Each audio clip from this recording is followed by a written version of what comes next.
Aim study സെന്ററിന്റെ പുതിയൊരു വീഡിയോയിലേക്ക് എല്ലാവർക്കും സ്വാഗതം. നമ്മൾ ഇന്ന് നോക്കാൻ പോകുന്നത് കഴിഞ്ഞ UPSC പരീക്ഷയുടെ ചോദ്യപേപ്പറാണ്. അപ്പോൾ ഈ ഒരു ചോദ്യപേപ്പറിലെ എല്ലാ ചോദ്യങ്ങളും ഡീറ്റെയിൽഡ് ആയിട്ട് തന്നെ ഡിസ്കസ് ചെയ്യുക എന്നുള്ളതാണ് ഈ വീഡിയോ കൊണ്ട് ഉദ്ദേശിക്കുന്നത്. അതേപോലെ തന്നെ ഈ ചോദ്യങ്ങളെല്ലാം എവിടെ നിന്നാണ് എന്നുകൂടെ നമ്മൾ ഈ ഒരു ഭാഗത്ത് നിന്ന് മനസ്സിലാക്കുന്നുണ്ട്. അപ്പോൾ നമ്മൾ ആ സോഴ്സ് മനസ്സിലാക്കി തന്നെ പഠിക്കുക എന്നുള്ളതാണ് ആദ്യത്തെ കാര്യം. പിന്നെ നിങ്ങൾക്കറിയാം previous questions-ന്റെ ഇമ്പോർട്ടൻസ് എന്ന് പറയുന്നത് ഒരു പരീക്ഷയ്ക്ക് തയ്യാറെടുക്കുമ്പോൾ നമ്മൾ ആദ്യം ചെയ്യേണ്ടത് അതിൻ്റെ പ്രീവിയസ് ആയിട്ടുള്ള ക്വസ്റ്റ്യൻ പേപ്പേഴ്സ് എല്ലാം വർക്കൗട്ട് ചെയ്യുക എന്നുള്ളത് തന്നെയാണ്. അപ്പോൾ നമുക്ക് എന്ത് ചെയ്യാം, ഓരോ ക്വസ്റ്റ്യൻസും വളരെ ഡീറ്റെയിൽഡ് ആയിട്ട് തന്നെ മനസ്സിലാക്കാം. അതിൻ്റെ റിലേറ്റഡ് ഫാക്ട്സോട് കൂടെ തന്നെ നമുക്ക് ഈ വീഡിയോയിലൂടെ പരിചയപ്പെടാം.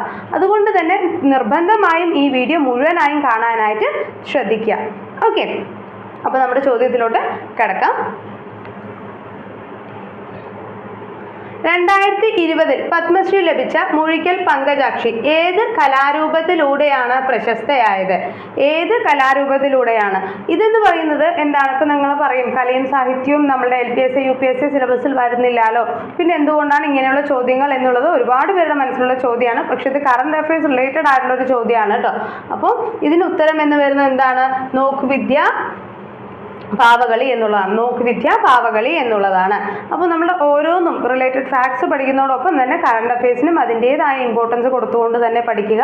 ദെൻ അടുത്ത ചോദ്യം, സ്വതന്ത്ര ഇന്ത്യയിലെ ആദ്യത്തെ വിദ്യാഭ്യാസ മന്ത്രി ആരായിരുന്നു? സ്വതന്ത്ര ഇന്ത്യയിലെ ആദ്യത്തെ വിദ്യാഭ്യാസ മന്ത്രി ആരായിരുന്നു എന്നുള്ളതാണ് നമ്മുടെ രണ്ടാമത്തെ ചോദ്യം വരുന്നത്.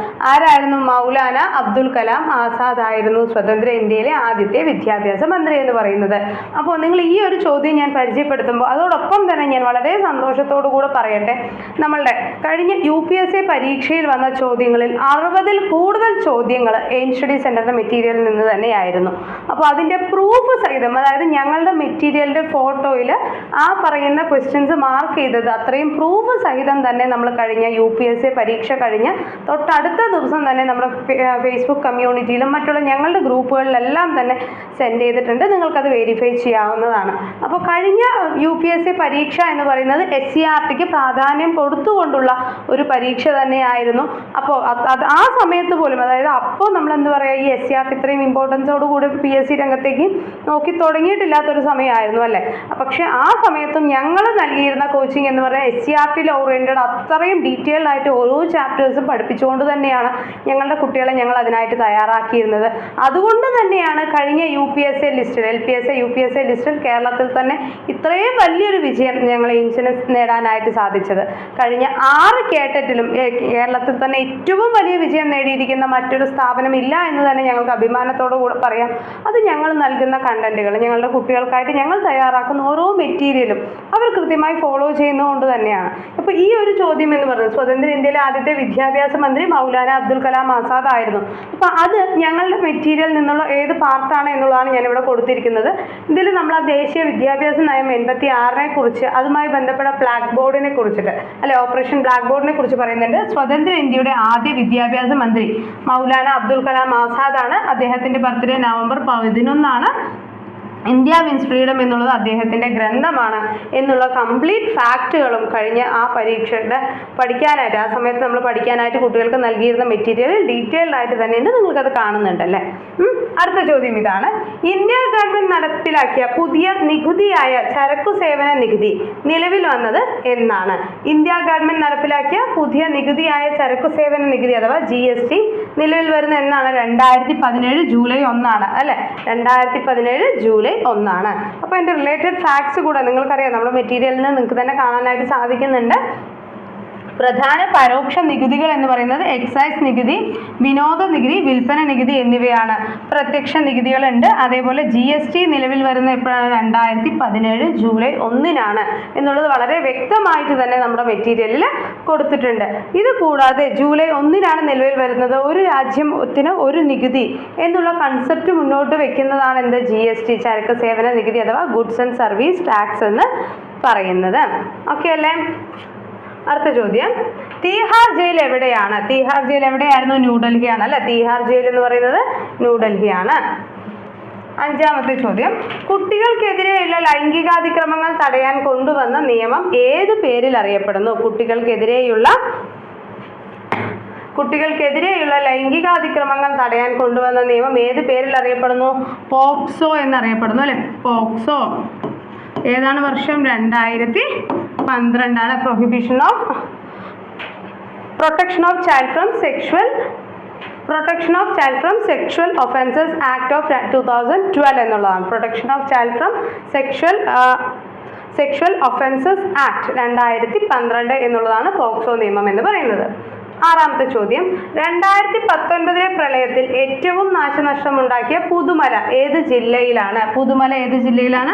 വയനാടാണ്. ഇതെല്ലാം കറണ്ട് അഫയേഴ്സിൽ വരുന്ന ചോദ്യമാണ് കേട്ടോ. അപ്പോൾ അതൊക്കെ അതിൻ്റെതായ ഇമ്പോർട്ടൻസ് കൊടുത്ത് തന്നെ കറണ്ട് അഫയേഴ്സിനെ കാണാനായിട്ട് ശ്രദ്ധിക്കുക. നമ്മുടെ ഏഴാമത്തെ ചോദ്യം, പൊതുവിദ്യാലയങ്ങളുടെ അടിസ്ഥാന സൗകര്യ വികസനത്തിനും വിവരവിനിമയ സാങ്കേതിക വിദ്യാ പഠനത്തിനും വ്യാപിക്കുന്നതിനായി കേരള സർക്കാർ രൂപീകരിച്ച കമ്പനിയുടെ പേരെന്ത് എന്നുള്ളതാണ്. ഓക്കെ, കമ്പനിയുടെ പേരെന്താണ്? കൈറ്റ് എന്നുള്ളതാണ്. ഓക്കെ, എന്താണ്? കൈറ്റ് എന്നുള്ളതാണ്.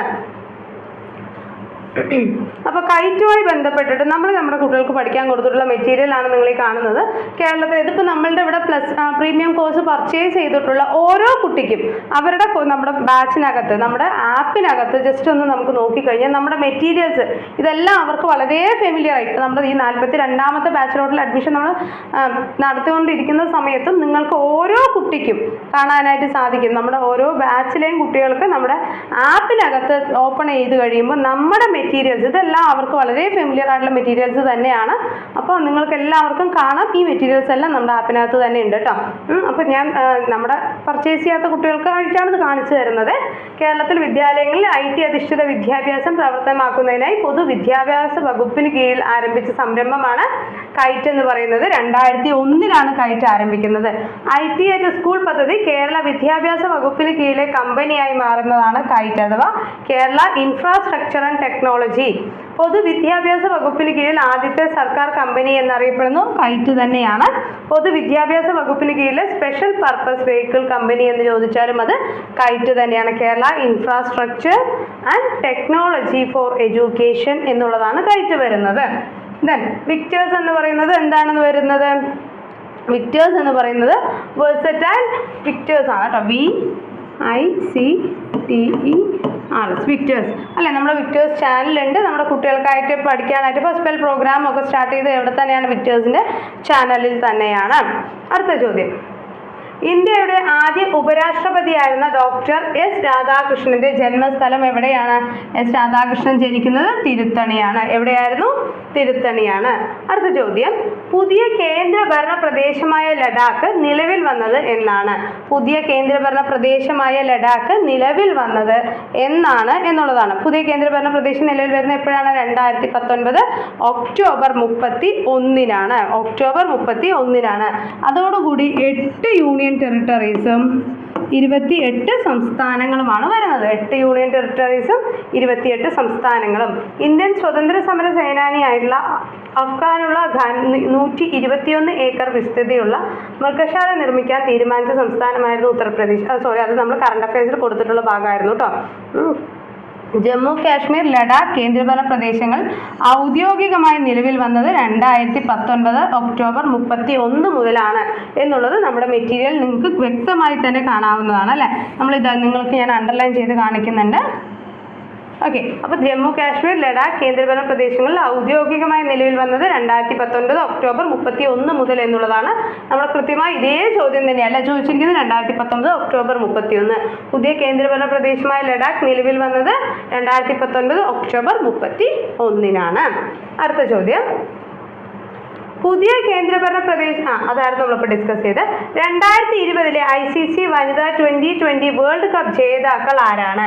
10ാമത്തെ ചോദ്യം ഇതാണ്. 2020 ICC വനിതാ 2020 വേൾഡ് കപ്പ് ജേതാക്കൾ ആരാണ്? ഇന്ത്യ, ഇംഗ്ലണ്ട്, ഓസ്ട്രേലിയ, ഫ്രാൻസ് എന്നുള്ളതാണ്. ഏതാണ്? ഓസ്ട്രേലിയ ആണ്. ആ സമയത്ത് നമ്മൾ കറണ്ട് അഫയേഴ്സ് പഠിക്കാൻ കൊടുത്ത കൂട്ടത്തിൽ നിങ്ങൾക്ക് വ്യക്തമായി തന്നെ കാണാനായിട്ട് സാധിക്കുന്നുണ്ട് അല്ലേ.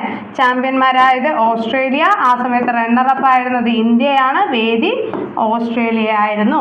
2020 വനിതാ ലോകകപ്പിൽ വിജയികളായത് ഓസ്ട്രേലിയ ആണ്, റണ്ണറപ്പ് ആയത് ഇന്ത്യയാണ്, വേദി ഓസ്ട്രേലിയ ആയിരുന്നു. നമ്മൾ ആ സമയത്ത് കൊടുത്ത കറണ്ട് അഫയേഴ്സ് പഠിക്കാനായിട്ട് കൊടുത്ത ഭാഗത്തു നിന്നുള്ളൊരു ചോദ്യമാണിത് കേട്ടോ. അടുത്തത് താഴെ കൊടുക്കുന്ന ഉപകരണങ്ങളിൽ ഏതിലാണ് വൈദ്യുത പ്രവാഹത്തിന്റെ താപഫലം പ്രയോജനപ്പെടുത്തിയിരിക്കുന്നത്? വൈദ്യുത പ്രവാഹത്തിന്റെ താപഫലം വൈദ്യുത മോട്ടറാണോ, ജനറേറ്റർ ആണോ, LED ബൾബാണോ, സുരക്ഷാ ഫ്യൂസ് ആണോ? ഏതാണ്? സുരക്ഷാ ഫ്യൂസിലാണ് താപഫലം പ്രയോജനപ്പെടുത്തിയിരിക്കുന്നത്. താപഫലം പ്രയോജനപ്പെടുത്തിയിരിക്കുന്നത് സുരക്ഷാ ഫ്യൂസിലാണ്. അതിൽ അടങ്ങിയിരിക്കുന്ന ഏതാണ്? ടിന്നും ലെഡുമാണ്. ദ്രവണാങ്കം വളരെ കുറവാണ്. ദ്രവണാങ്കം വളരെ കുറവാണ്. ദെൻ 12 അത് നമുക്കിതിൽ കാണാം കേട്ടോ. അതെ, നമ്മുടെ മെറ്റീരിയലിൽ നിന്ന് തന്നെയായിരുന്നു ഈ ഒരു ചോദ്യവും വന്നിരുന്നത്. വൈദ്യുത ചാർജിന്റെ യൂണിറ്റ് എന്താണ്? വൈദ്യുത ചാർജിന്റെ യൂണിറ്റ് എന്താണ് എന്നുള്ളതാണ് നമുക്ക് അടുത്ത ചോദ്യം വരുന്നത്. വൈദ്യുത ചാർജിന്റെ യൂണിറ്റ് എന്താണ്? കുളോംബ് ആണ്. വൈദ്യുത ചാർജിന്റെ യൂണിറ്റ് കുളോംബ് ആണ്. വൈദ്യുത പ്രവാഹത്തിന്റെ ആണെങ്കിൽ അത് ആംപെയർ ആണ്. ഓം എന്ന് പറയുന്നത് റെസിസ്റ്റൻസ് അഥവാ പ്രതിരോധത്തിൻ്റെതാണ്. വോൾട്ട് എന്ന് പറയുന്നത് എന്താണ്? പൊട്ടൻഷ്യൽ ഡിഫറൻസിൻ്റെതാണ്. പൊട്ടൻഷ്യൽ ഡിഫറൻസിൻ്റെതാണ്. അപ്പോൾ നമ്മളിത് നമ്മുടെ മെറ്റീരിയലിൽ കൃത്യമായി തന്നെ ബോക്സ് ഇട്ട് നമ്മുടെ കുട്ടികൾക്കൊക്കെ കൊടുത്തിട്ടുള്ള ഒരു മേഖലയാണിത്. വൈദ്യുതിയുമായി ബന്ധപ്പെട്ട യൂണിറ്റുകൾ എന്ന ടോപ്പിക്കിൽ വൈദ്യുത ചാർജിന്റെ കൂളോംബാണ്, വൈദ്യുത പ്രവാഹത്തിന്റെ യൂണിറ്റ് ആംപെയർ ആണ്, പൊട്ടൻഷ്യൽ വ്യത്യാസത്തിന്റെ വോൾട്ട് ആണ്, വൈദ്യുത പ്രതിരോധത്തിന്റെ ഓം ആണ്, വൈദ്യുത പവറിന്റെ വാട്ട് ആണ് യൂണിറ്റ് എന്നുള്ളത്. ദെൻ ഒരു ഉപകരണത്തിന്റെ പവറും അതിന് നൽകുന്ന വോൾട്ടേജും തമ്മിലുള്ള അനുപാതമാണ് ആംപെയറേജ് എന്നുള്ളത്. SCERT-യിൽ നിങ്ങൾ 10ാം ക്ലാസ്സിലെ ചാപ്റ്ററിൽ അല്ലേ 10th ബുക്ക് നമ്മുടെ മെറ്റീരിയൽ എടുത്ത് നോക്കാം. നമ്മുടെ പ്ലസ്സിലെ കുട്ടികൾക്ക് എല്ലാവർക്കും അറിയാം. നമ്മുടെ ആപ്പിനകത്ത് നിങ്ങൾക്ക് 5 മുതൽ 10 വരെയുള്ള പാഠഭാഗങ്ങളുടെ ചാപ്റ്റർ വൈസ് ക്ലാസ്സുകളും ഇതിൻ്റെ എല്ലാം കണ്ടൻസ്ഡ് വേർഷൻ ആയിട്ടുള്ള നോട്ട്സും അവൈലബിൾ ആണ്. അപ്പോൾ ഈ കാണുന്നത് നിങ്ങൾ നമ്മുടെ അതിൻ്റെ സാമ്പിൾ ആയിട്ടുള്ള ഭാഗങ്ങളാണ്. അതായത് ചോദ്യത്തിൽ റിപ്പീറ്റ് ചെയ്ത് വന്ന ആ ഒരു സെക്ഷൻ മാത്രം നിങ്ങൾക്കായിട്ട് കൊണ്ടുവന്നതാണ്. നമുക്ക് റിലേറ്റഡ് ഫാക്ട്സ് പഠിച്ചു പോകാമല്ലോ. ഓക്കെ, അപ്പോൾ ഈ ഒരു സെക്ഷൻ എല്ലാം നമ്മുടെ മെറ്റീരിയൽ ഡീറ്റെയിൽഡ് ആയിട്ട് തന്നെ ഉണ്ട് കേട്ടോ. ഒരു ഉപകരണം പവറും അതിന് നൽകുന്ന വോൾട്ടേജും തമ്മിലുള്ള അനുപാതമാണ് ആംപിയറേജ് എന്ന് പറയുന്നത്. ഓക്കെ, ഈ ഗേജ് എന്ന് പറയുന്നത് ആ റെസിസ്റ്റൻസ് വയർ ഉണ്ടല്ലോ അതിൻ്റെ വ്യാസത്തിൻ്റെ വ്യുൽക്രമമായിട്ട് വരും കേട്ടോ. അത് ചോദിക്കാൻ സാധ്യതയുള്ളൊരു ചോദ്യമാണ്. 14ാമത്തെ ചോദ്യം, ഒരു സർക്യൂട്ടിലെ നേരിയ കറണ്ടിന്റെ സാന്നിധ്യവും ദിശയും അറിയാൻ ഉപയോഗിക്കുന്ന ഉപകരണം ഏതാണ്? ഗാൽവനോമീറ്റർ ആണ്. ചെറിയ ഒരു കറണ്ടിന്റെ എന്നുള്ളത് കൊടുത്തിട്ടുണ്ട് കേട്ടോ. നേരിയ കറണ്ടിന്റെ സാന്നിധ്യവും ദിശയും അറിയാനായിട്ടാണ് എന്ത് ഉപയോഗിക്കുന്നത്? ഗാൽവനോമീറ്റർ ഉപയോഗിക്കുന്നത്. കറണ്ട് അളക്കാൻ ഉപയോഗിക്കുന്നത് ഏതാണ്? കറണ്ട് അളക്കാൻ ഉപയോഗിക്കുന്നത് അമ്മീറ്റർ ആണ്. അമ്മീറ്റർ നമ്മൾ എങ്ങനെയാണ് കണക്ട് ചെയ്യുക? അമ്മീറ്റർ കണക്ട് ചെയ്യുന്നത് ശ്രേണി രീതിയിലാണ്, അതായത് സീരീസ് ആയിട്ടാണ്. വോൾട്ട് മീറ്റർ എന്ന് പറയുന്നത് എന്തിനാണ്? പൊട്ടൻഷ്യൽ വ്യത്യാസം അല്ലെങ്കിൽ വോൾട്ടേജ് അളക്കാനാണ്. പൊട്ടൻഷ്യൽ വോൾട്ടേജ് വ്യത്യാസം അല്ലെങ്കിൽ വോൾട്ടേജ് അളക്കാൻ എങ്ങനെയാണ് വോൾട്ട് മീറ്റർ കണക്ട് ചെയ്യുക? പാരലൽ ആയിട്ടാണ്. അതായത് ഇപ്പോൾ ഇതൊരു ബൾബാണെങ്കിൽ ഈ ബൾബിനെ ഇങ്ങനെയാണ് വോൾട്ട് മീറ്റർ കണക്ട് ചെയ്യുക എന്നാണ് പറയുന്നത്. ഓക്കെ, പാരലൽ ആയിട്ടാണ് വോൾട്ട് മീറ്റർ കണക്ട് ചെയ്യുക. എന്തുകൊണ്ടാണ് പാരലൽ ആയിട്ട് കണക്ട് ചെയ്യുന്നത്? അമ്മീറ്ററിന് വളരെ കുറഞ്ഞ റെസിസ്റ്റൻസ് ആണ് ഉണ്ടാവുക, വോൾട്ട് മീറ്ററിന് അങ്ങനെയല്ല, കൂടിയ റെസിസ്റ്റൻസ് ആണ്. സോ സഫല പ്രതിരോധം കുറയ്ക്കുന്നതിനായിട്ടാണ് വോൾട്ട് മീറ്റർ നമ്മൾ പാരലലായി കണക്ട് ചെയ്യുന്നത്. ഓക്കെ, അപ്പോൾ നമ്മുടെ ചോദ്യം ഇതായിരുന്നു. ഒരു സർക്യൂട്ടിലെ നേരിയ കറണ്ടിന്റെ സാന്നിധ്യവും ദിശയും അറിയാനായിട്ട് ഉപയോഗിക്കുന്ന ഉപകരണമാണ് ഗാൽവനോമീറ്റർ. എന്തായിരുന്നു? ഗാൽവനോമീറ്റർ. അടുത്ത 15ാമത്തെ ചോദ്യം, താഴെ കൊടുത്തിരിക്കുന്നവയിൽ പ്രകാശ സാന്ദ്രത ഏറ്റവും കൂടിയ മാധ്യമം ഏതാണ്? ഏറ്റവും കൂടിയ മാധ്യമം ഏതാണ്? വജ്രമാണ്. ഏറ്റവും കുറവാണെങ്കിൽ അത് ശൂന്യതയാണ്. ഒരു മാധ്യമത്തിലൂടെ പ്രകാശത്തിന് സഞ്ചരിക്കാൻ കഴിയുന്നതിന് ട്രാൻസ്മിറ്ററിന്റെ അളവാണ് എന്ത്? ട്രാൻസ്മിറ്റൻസിന്റെ അളവിനെയാണ് നമ്മൾ പ്രകാശിക സാന്ദ്രത എന്ന് പറയുന്നത്. ഇപ്പോൾ പ്രകാശ സാന്ദ്രത കൂടിയ മാധ്യമത്തിലൂടെ പ്രകാശത്തിന് വളരെ പതുക്കെ മാത്രമേ സഞ്ചരിക്കാൻ സാധിക്കുന്നുള്ളൂ. ഇപ്പോൾ പ്രകാശ സാന്ദ്രത വളരെ കുറവുള്ള മാധ്യമമാണ് ഏതെന്ന് പറയുന്നത്?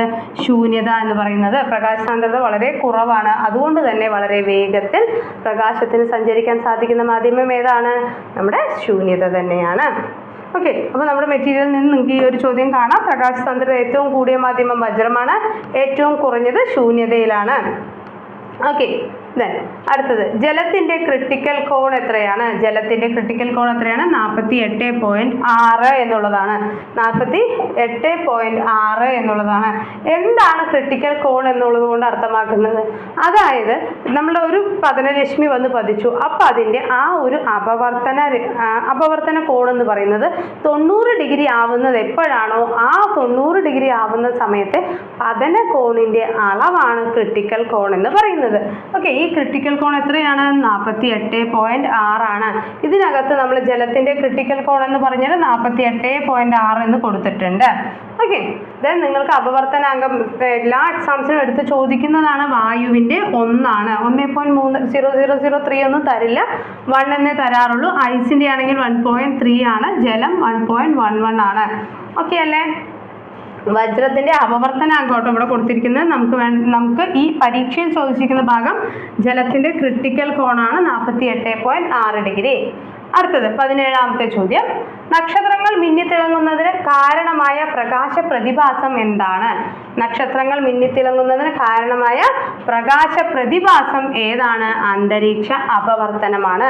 എന്താണ് അന്തരീക്ഷ അപവർത്തനം? പ്രകാശ സാന്ദ്രതയിൽ വ്യത്യാസമുള്ള ഒരു മേഖലയിൽ നിന്നും മറ്റൊരു മാധ്യമത്തിലോട്ട് പ്രകാശം സഞ്ചരിക്കുമ്പോൾ അവിടെ അതിൻ്റെ പാതയ്ക്കൊരു വ്യതിയാനം സംഭവിക്കുന്നുണ്ട്. അതിനെയാണ് നമ്മൾ അപവർത്തനം എന്ന് പറയുന്നത്. അപ്പോൾ നക്ഷത്രങ്ങൾ മിന്നിത്തിളങ്ങുന്നതിന് കാരണം എന്താണ്? അന്തരീക്ഷത്തിലെ അപവർത്തനമാണ്. ഇത് കൂടാതെ നമ്മളൊരു സ്കെയില് വെള്ളത്തിനകത്ത് മുക്കുകയാണെന്നുണ്ടെങ്കിൽ, വെള്ളത്തിനകത്ത് ഇടുകയാണെന്നുണ്ടെങ്കിൽ അതിൽ ആ വെള്ളം വരുന്ന സെപ്പറേഷൻ, വെള്ളവും വായുവും നമ്മൾ സെപ്പറേഷൻ വരുന്ന ആ ഭാഗത്ത് ഒരു നമ്മുടെ സ്കെയിലിന് എന്താണ് ഒരു വളവ് സംഭവിച്ചതായി തോന്നുന്നതും എന്തിന് കാരണമാണ്? ഈ അപവർത്തനം കാരണമാണ്. ഓക്കെ, പ്രതിപതനം എന്ന് പറയുന്നത് റിഫ്ലക്ഷൻ ആണ്. വിസരണം എന്താണ്? സ്കാറ്ററിങ് അല്ലേ? സ്കാറ്ററിങ് ആണ്. ഈ സ്കാറ്ററിങ് കാരണമല്ലേ നമ്മുടെ ആകാശം നീല നിറത്തിൽ കാണാനായിട്ട് സാധിക്കുന്നത്. അടുത്ത ചോദ്യം താഴെ കൊടുത്തിരിക്കുന്നവയിൽ ഓക്കെ, നമുക്ക് നമ്മുടെ മെറ്റീരിയലിൽ നിന്നുള്ള തന്ന സെക്ഷൻ നിങ്ങൾക്കത് ഞാൻ അടയാളപ്പെടുത്തിയിട്ടുണ്ട് കേട്ടോ. കണ്ടന്റ് എക്സ്പ്ലെയിൻ ചെയ്യുന്ന കൂട്ടത്തിൽ ഞാൻ കാണിക്കാൻ വിട്ടുപോയതാണ്. ഓക്കെ, ആവർത്തനം മീൻസ് മാഗ്നിഫിക്കേഷൻ ആണ് കേട്ടോ. നമ്മൾ മാഗ്നിഫിക്കേഷനെ കുറിച്ചിട്ടൊക്കെ കഴിഞ്ഞ് വരുന്ന ദിവസങ്ങളിലൊക്കെ നമുക്ക് ഡിസ്കസ് ചെയ്യാം. ഇപ്പോൾ ഈ ക്വസ്റ്റ്യൻ പേപ്പറിനെ കുറിച്ചിട്ട് ഡീറ്റെയിൽഡ് ആയിട്ട് തന്നെ നോക്കാം. ഓക്കെ, അപവർത്തനാങ്കം എന്ന് പറയുന്നത് എന്താണ്? റിഫ്രാക്റ്റീവ് ഇൻഡെക്സ് ആണ് കേട്ടോ. റിഫ്രാക്റ്റീവ് ഇൻഡെക്സ് ആണ്. ശൂന്യതയിലെ പ്രകാശത്തിൻ്റെ വേഗതയും മാധ്യമത്തിലെ പ്രകാശത്തിൻ്റെ വേഗതയും തമ്മിലുള്ള റേഷ്യോ ആണ് എന്ത്? റിഫ്രാക്റ്റീവ് ഇൻഡെക്സ് എന്ന് പറയുന്നത്. നക്ഷത്രങ്ങൾ മിന്നിത്തിളങ്ങുന്ന കാരണമായ പ്രകാശ പ്രതിഭാസമാണ് അപവർത്തനം. അടുത്ത ചോദ്യം. താഴെ കൊടുത്തിരിക്കുന്നവയിൽ ഏറ്റവും ക്ഷമത കൂടിയ ഇന്ധനം ഏതാണ്? ഏറ്റവും ക്ഷമത കൂടിയ ഇന്ധനമാണ് ഹൈഡ്രജൻ. അതായത് ഇതിൻ്റെ ജ്വലന സമയത്ത് ഏറ്റവും കൂടുതൽ ഊർജം ഉൽപ്പാദിപ്പിക്കാൻ കഴിയുക എന്നുള്ളത് തന്നെയാണ് അവർ എന്തുകൊണ്ട് ഉദ്ദേശിക്കുന്നത്? ക്ഷമത കൊണ്ട് ഉദ്ദേശിക്കുന്നത്. ആ ഒരു താപോർജ്ജത്തിൻ്റെ അളവാണ് ആ ഇന്ധനത്തിൻ്റെ കലോറിക മൂല്യം എന്ന് പറയുന്നത്. കലോറിക മൂല്യത്തിൻ്റെ യൂണിറ്റ് എന്ന് പറയുന്നത് കിലോ ജൂൾ അല്ലെങ്കിൽ കിലോഗ്രാം എന്നുള്ളതാണ്. അതായത് 1 കിലോ ഇന്ധനം ഉപയോഗിക്കുമ്പോൾ എത്ര ജൂൾ എനർജി അവിടെ റിലീസ് ആവുന്നു എന്നുള്ളത്. ഉയർന്ന കലോറിക മൂല്യമുള്ള ഇന്ധനമാണ് ഏതെന്ന് പറയുന്നത്? ഹൈഡ്രജൻ എന്ന് പറയുന്നത്. ഭാവിയുടെ ഇന്ധനം എന്നറിയപ്പെടുന്നത് ഹൈഡ്രജൻ തന്നെയാണ്. ഹൈഡ്രജൻ വാതകം കണ്ടെത്തിയത് കാവൻഡിഷ് ആണ്. ഹെൻറി കാവൻഡിഷ് ആണ്. വിതരണത്തിനായി വൻതോതിൽ വൈദ്യുതി ഉൽപ്പാദിപ്പിക്കുന്ന കേന്ദ്രങ്ങളാണ് പവർ സ്റ്റേഷനുകൾ. അത് ആ ചാപ്റ്ററിൻ്റെ ബാക്കി വരുന്ന ഭാഗങ്ങളാണ് കേട്ടോ. അപ്പോൾ നമുക്കിതിൽ ഇവിടം വരെയാണ് ഇമ്പോർട്ടൻ്റ്. ഹൈഡ്രജൻ വാതകം കണ്ടെത്തിയത് ഹെൻറി കാവൻഡിഷ് ആണ്. ഉയർന്ന കലോറിക മൂല്യമുള്ള ഇന്ധനമാണ് ഹൈഡ്രജൻ എന്ന് പറയുന്നത്. ഒരു ആറ്റത്തിന്റെ ഒരു സബ്ഷെല്ലിൽ ഉൾക്കൊള്ളാവുന്ന പരമാവധി ഇലക്ട്രോണുകളുടെ എണ്ണം എത്ര? ഒരു ആറ്റത്തിന്റെ ഒരു സബ്ഷെല്ലിൽ ഉൾക്കൊള്ളാവുന്ന പരമാവധി ഇലക്ട്രോണുകളുടെ എണ്ണം എത്രയാണ് എന്നാണ്. അപ്പോൾ ഒരു ഓർബിറ്റലിൽ ആണെങ്കിൽ അത് 2 ആണ് അല്ലേ? എസിൽ 2 കൊള്ളും. ദെൻ പി ആണെങ്കിൽ എങ്ങനെയാണ്? പിക്കകത്ത് എന്തൊക്കെയുണ്ട്? പി എക്സ് ഉണ്ട്, പി വൈ ഉണ്ട്, പി സെഡ് ഉണ്ട്. അങ്ങനെ 2, 2, 2. അപ്പോൾ ഓർബിറ്റലിൽ കൊള്ളാൻ കഴിയുന്നത് എത്ര എണ്ണമാണ്? മിനിമം 2 എണ്ണമാണ്. പക്ഷേ ഈ സബ്ഷെല്ലിൽ ഉൾക്കൊള്ളാൻ കഴിയുന്ന പരമാവധി ഇലക്ട്രോണുകളുടെ എണ്ണം എത്ര എന്നുള്ളതാണ് ചോദ്യം. ഇത് PSC ക്യാൻസൽ ചെയ്തിട്ടുള്ളൊരു ചോദ്യമായിരുന്നു കേട്ടോ. താഴെ തന്നിരിക്കുന്നവയിൽ സംക്രമണ മൂലകം ഏതാണ്? സംക്രമണ മൂലകം മീൻസ് എന്താണ്? ഡി ബ്ലോക്ക് എലമെന്റ് ആണ് അല്ലേ? ഡി ബ്ലോക്ക് എലമെന്റ് ആണ്. ഡി ബ്ലോക്ക് എലമെന്റ് ഏതാണ്? ഇതിൽ മാംഗനീസ് ആണ്. 23ാമത്തെ ചോദ്യം, ഒരു വാതകത്തിലെ വ്യാപ്തവും തന്മാത്രകളുടെ എണ്ണവും തമ്മിലുള്ള ബന്ധം പ്രസ്താവിക്കുന്ന നിയമം ഏതാണ്? ഒരു വാതകത്തിലെ വ്യാപ്തം മീൻസ് എന്താണ്? വോള്യമാണ്. തന്മാത്രകളുടെ എണ്ണം എന്നാണ് എങ്കിൽ അത് ബന്ധിപ്പിക്കുന്ന നിയമമാണ് അവഗാഡ്രോ നിയമം എന്ന് പറയുന്നത്. 6.022 × 10⁻23 എന്ന് പറയുന്ന നമ്മളൊരു നമ്പറൊക്കെ പഠിക്കുന്നുണ്ട് അല്ലേ? ദെൻ എന്താണ് ബോൾസ് നിയമം എന്ന് പറയുന്നത്? P1 V1 = P2 V2 എന്ന് പറഞ്ഞ് നമ്മളൊരു ഇക്വേഷൻ പഠിക്കുന്നുണ്ട്. അതായത് ടെമ്പറേച്ചർ കോൺസ്റ്റന്റ് ആയിരിക്കുന്ന സാഹചര്യങ്ങളിൽ പ്രഷറും വോളിയം തമ്മിലുള്ള റിലേഷൻ പറയുന്നതാണ് ബോൾസ് നിയമം എന്ന് പറയുന്നത്. ഓക്കെ, ദെൻ അടുത്തത് ചാൾസ് നിയമം. നിങ്ങൾക്കറിയാം എന്താണ് ചാൾസ് നിയമം എന്ന് പറയുന്നത്? ചാൾസ് നിയമം എന്ന് പറയുന്നത് നമ്മളിപ്പോൾ ടെമ്പറേച്ചർ അല്ല കോൺസ്റ്റന്റ്, ഏതാണ് അവിടെ കോൺസ്റ്റന്റ് വരിക? നമ്മൾ വോള്യവും ടെമ്പറേച്ചറും തമ്മിലുള്ള റിലേഷൻഷിപ്പാണ് ഇവിടെ വരുന്നത്, ചാൾസ് നിയമത്തിൽ വരുന്നത്. ദെൻ അടുത്ത 24ാമത്തെ ചോദ്യം, സ്വയം ഓക്സീകരണ നിരോക്സീകരണ പ്രവർത്തനം വഴി വേർതിരിയുന്ന ലോഹം ഏത്? ഇത് നമ്മൾ കഴിഞ്ഞ ദിവസം PSC ബുള്ളറ്റിൻ ഡിസ്കസ് ചെയ്തിരുന്നപ്പോൾ പറഞ്ഞിരുന്ന ഒരു ചോദ്യമായിരുന്നു അല്ലേ? സ്വയം ഓക്സീകരണ നിരോക്സീകരണ പ്രവർത്തനം വേർതിരിയുന്ന ലോഹമാണ് കോപ്പർ എന്ന് പറയുന്നത്. കഴിഞ്ഞ ദിവസം നമ്മൾ ഡിസ്കസ് ചെയ്തിരുന്ന ഒരു ചോദ്യമായിരുന്നു ഇത്. അടുത്ത ഭാഗം നോക്കാം. ഒലിയം എന്നത് ഏത് ആസിഡിന്റെ ഗാഢത കൂടിയ രൂപമാണ്? ഒലിയം എന്നുള്ളത് ഏതിൻ്റെയാണ്? സൾഫ്യൂരിക് ആസിഡിൻ്റെതാണ്. ഒലിയം എന്നുള്ളത് സൾഫ്യൂരിക് ആസിഡിന്റെ ഗാഢത കൂടിയ രൂപമാണ്. അപ്പോൾ ഇത് നമ്മുടെ മെറ്റീരിയലിൽ നമ്മൾ കുട്ടികളെ പരിചിതമായ ഒരു ചോദ്യം തന്നെയായിരുന്നു. സൾഫർ ട്രൈ ഓക്സൈഡിനെ ഗാഢ സൾഫ്യൂരിക് ആസിഡിൽ ലയിപ്പിക്കുമ്പോൾ ലഭിക്കുന്ന ഉൽപ്പന്നമാണ് ഒലിയം അല്ലെ? ഒലിയം ജലത്തിൽ ലയിപ്പിക്കുമ്പോൾ ലഭിക്കുന്നത് സൾഫ്യൂരിക് ആസിഡ് ആണ്. സൾഫർ ട്രൈഓക്സൈഡിനെ ഗാഢ സൾഫ്യൂരിക് ആസിഡിൽ ലയിപ്പിക്കുമ്പോൾ ലഭിക്കുന്ന ഉൽപ്പന്നമാണ് ഒലിയം. ഒലിയം ജലത്തിൽ ലയിപ്പിക്കുമ്പോൾ ലഭിക്കുന്നത് സൾഫ്യൂരിക് ആസിഡ് ആണ്. അപ്പോൾ ഒലിയം എന്നത് ഏത് ആസിഡിന്റെ ഗാഢത കൂടിയ രൂപമാണ്? സൾഫ്യൂരിക് ആസിഡിന്റെ ഗാഢത കൂടിയ രൂപം. ദെൻ അടുത്ത ചോദ്യം, കലാമിൻ എന്നത് ഏത് ലോഹത്തിന്റെ അയിരാണ്? കലാമിൻ എന്നുള്ളത് സിങ്കിന്റെ അയിരാണ്. കലാമിൻ എന്നുള്ളത് സിങ്കിന്റെ അയിരാണ്. അടുത്തത്, താഴെ കൊടുക്കുന്നവയിൽ ഏത് അയിരാണ് ലീച്ചിങ് പ്രക്രിയ വഴി സാന്ദ്രണം നടത്തുന്നത്? ലീച്ചിങ് പ്രക്രിയ വഴി സാന്ദ്രണം നടത്തുന്നത് ബോക്സൈറ്റ് ആണ്. അലുമിനിയത്തിന്റെ ഓറായിട്ടുള്ള ബോക്സൈറ്റ് ആണ് ലീച്ചിങ് പ്രക്രിയ വഴി സാന്ദ്രണം നടത്തുന്നത്. 28ാമത്തെ ചോദ്യം, ആൽക്കീനുകളുടെ പൊതുവാക്യം എന്താണ്? ആൽക്കീൻ ആണ്. ആൽക്കീൻ എന്ന് പറയുമ്പോൾ എന്താണ്? ഡബിൾ ബോണ്ട് ആണ്. CnH2n. CnH2n. അപ്പോൾ നമ്മുടെ മെറ്റീരിയൽ നിങ്ങൾ കണ്ടിട്ടുണ്ടാവും. സിങ്കിൻ്റെ അയിരെന്ന് പറഞ്ഞിട്ട് സിങ്ക് ബ്ലെൻഡ് കലാമിൻ കൊടുത്തിട്ടുണ്ട്. ചെമ്പിൻ്റെ അയറുകൾ അയൺ പൈറൈറ്റ്സ്, കുപ്രസ്, ഇരുമ്പിൻ്റേതാണെങ്കിൽ ഹെമറ്റൈറ്റ്, മാഗ്നറ്റൈറ്റ്, അലുമിനിയത്തിൻ്റെ അയിരാണ് ബോക്സൈറ്റ്. ഇത് കഴിഞ്ഞ LPSCയുടെ ചോദ്യ പേപ്പറിൽ വന്നിട്ടുള്ളൊരു ചോദ്യമായിരുന്നു അല്ലേ? ഈ ഒരു മേഖലയിൽ നിന്നും കഴിഞ്ഞ LPSCയുടെ പരീക്ഷയ്ക്ക് നമ്മുടെ LPSCയുടെ അനാലിസിസ് നമ്മൾ ചെയ്തിട്ടുണ്ട്. അത് കണ്ടിട്ടില്ല എന്നുണ്ടെങ്കിൽ തീർച്ചയായും അതൊന്ന് കാണാനായിട്ട് ശ്രദ്ധിക്കുക. അതിനകത്ത് ഈ ഒരു ചോദ്യം വന്നിട്ടുണ്ട്. ഓക്കെ, ആൽക്കീനുകളുടെ പൊതുസമവാക്യമാണ് നമ്മൾ പറഞ്ഞു നിർത്തിയത്. CnH2n എന്നുള്ളത് അതാണ് എന്താണ്? ഈത്തീൻ എന്ന് പറയുന്നത്. ദെൻ ഈത്തൈൻ ആണെങ്കിൽ അതിങ്ങനെ C2H4 എന്ന് പറയുന്നുണ്ട് കേട്ടോ. ദെൻ നമ്മൾ ഈ ലീച്ചിങ്ങിൻ്റെ കാര്യം പറഞ്ഞു. ടിൻ സ്റ്റോണിൻ്റെ സാന്ദ്രണ രീതി എന്ന് പറയുന്നത് കാന്തിക വിഭജനമാണ്. ബോക്സൈറ്റിൻ്റെ ആണെങ്കിൽ ലീച്ചിങ് ആണ്. സിങ്ക് ബ്ലെൻഡിൻ്റെ ആണെങ്കിൽ പ്ലവന പ്രക്രിയയാണ്. വായുവിൻ്റെ അസാന്നിധ്യത്തിൽ അതിൻ്റെ ദ്രവണാംഗത്തേക്കാൾ കുറഞ്ഞ താപനിലയിൽ ചൂടാക്കുന്ന പ്രക്രിയയാണ് കാൽസിനേഷൻ എന്ന് പറയുന്നത്. ഓക്കെ ആണല്ലോ? അലുമിനിയത്തിൻ്റെ അയിരായ ബോക്സൈറ്റിനെ സാന്ദ്രണം ചെയ്യുന്ന രീതിയാണ് ലീച്ചിങ് എന്ന് പറയുന്നത്. ഓക്കെ, അടുത്ത ചോദ്യം, ഗ്രേപ്പ് സ്പിരിറ്റ് എന്നറിയപ്പെടുന്ന ആൽക്കഹോൾ ഏത്? ഗ്രേപ്പ് സ്പിരിറ്റ് എന്നറിയപ്പെടുന്നത് എത്തനോൾ ആണ്. ദെൻ സ്ഥിരകാന്തങ്ങൾ നിർമ്മിക്കാൻ ഉപയോഗിക്കുന്ന ലോഹസങ്കരം ഏതാണ് എന്നുള്ളത് അടുത്ത വരുന്നത്. സ്ഥിരകാന്തങ്ങൾ നിർമ്മിക്കാൻ ഉപയോഗിക്കുന്ന ലോഹസങ്കരമാണ് alnico. Okay, aluminium, nickel, cobalt. Okay, alnico. Nichrome എന്ന് പറയുമ്പോൾ nickel, chromium, iron. Okay, tungsten എന്ന് വെച്ചാൽ എന്താണ്? നമ്മുടെ ബൾബുകളുടെ ഫിലമെന്റ് നിർമ്മിക്കാനായിട്ട് ഉപയോഗിക്കുന്ന ലോഹമാണ് അല്ലേ. അപ്പോൾ നമ്മൾ ഇത്രയും ചോദ്യങ്ങൾ നമ്മൾ പരിചയപ്പെട്ടു. നിങ്ങൾക്കിത് വളരെയധികം യൂസ്ഫുൾ ആണ്. കാരണം എന്താ വെച്ച് കഴിഞ്ഞാൽ ഓരോ പ്രീവിയസ് ക്വസ്റ്റിൻ്റെയും ഇമ്പോർട്ടൻസ് നിങ്ങൾ അറിയണം. അതേപോലെ തന്നെ അതിൻ്റെ സോഴ്സ് കൂടെ മനസ്സിലാക്കിയിട്ട് പഠിക്കുക എന്നുള്ളതാണ്. അപ്പോൾ നമ്മുടെ LPSA UPSAയുടെ പുതിയ ബാച്ച് എയിം സ്റ്റഡി സെന്ററിൽ ആരംഭിക്കുന്നുണ്ട്. നിങ്ങളിപ്പോൾ തന്നെ കണ്ടു, ഇതേപോലെ തന്നെ കഴിഞ്ഞ UPSA പരീക്ഷയിൽ 60-ൽ കൂടുതൽ ചോദ്യങ്ങളാണ് നമ്മുടെ എയിംസിൻ്റെ മെറ്റീരിയലിൽ നിന്നും വന്നിട്ടുള്ളത്. അതുകൊണ്ട് തന്നെ കഴിഞ്ഞ റിസൾട്ടിൽ നമുക്ക് 250-ൽ കൂടുതൽ കുട്ടികൾ നമ്മുടെ കേരളത്തിൽ തന്നെ ടോപ്പ് റിസൾട്ട് എന്ന് തന്നെ ഞങ്ങൾക്ക് എടുത്ത് പറയാനായിട്ട് സാധിക്കും. അത്രയും കുട്ടികളാണ് എയിം സ്റ്റഡി സെന്ററിൽ നിന്ന് ക്വാളിഫൈ ചെയ്തതും റാങ്ക് ലിസ്റ്റിൽ ഉൾപ്പെട്ടതും. അതിനുശേഷം വന്ന ഇപ്പോൾ NCEയുടെ LPSA UPSA ആണെങ്കിലും അതിലെല്ലാം ഒരുപാട് കുട്ടികൾ എയിംസിൽ നിന്നും ക്വാളിഫൈ ചെയ്ത് റാങ്ക് ലിസ്റ്റിലോട്ട് എത്താനായിട്ട് സാധിച്ചിട്ടുണ്ട്. അപ്പോൾ അവരെ ഇത്രയും നല്ലൊരു റാങ്കിലോട്ട് എത്തിക്കാനും ഞങ്ങളുടെ കുട്ടികളെ പുതിയ നിലവാരത്തിലുള്ള ചോദ്യങ്ങൾ പരിചയപ്പെടാനുമായി ഞങ്ങൾ ഒരുക്കിയിരിക്കുന്ന ഫീച്ചേഴ്സ് എന്തൊക്കെയാണെന്ന് പറയാം. റെക്കോർഡഡ് വീഡിയോ ക്ലാസ്സസ്, SCERTയുടെ ചാപ്റ്റർ വൈസ് ക്ലാസ്, അതായത് 5 മുതൽ 10 വരെയുള്ള ചാപ്റ്റർ വൈസ് പാഠഭാഗങ്ങളുടെ ക്ലാസ്സുകളും അതിൻ്റെ എല്ലാം കണ്ടൻസ്ഡ് PDF വേർഷൻസും.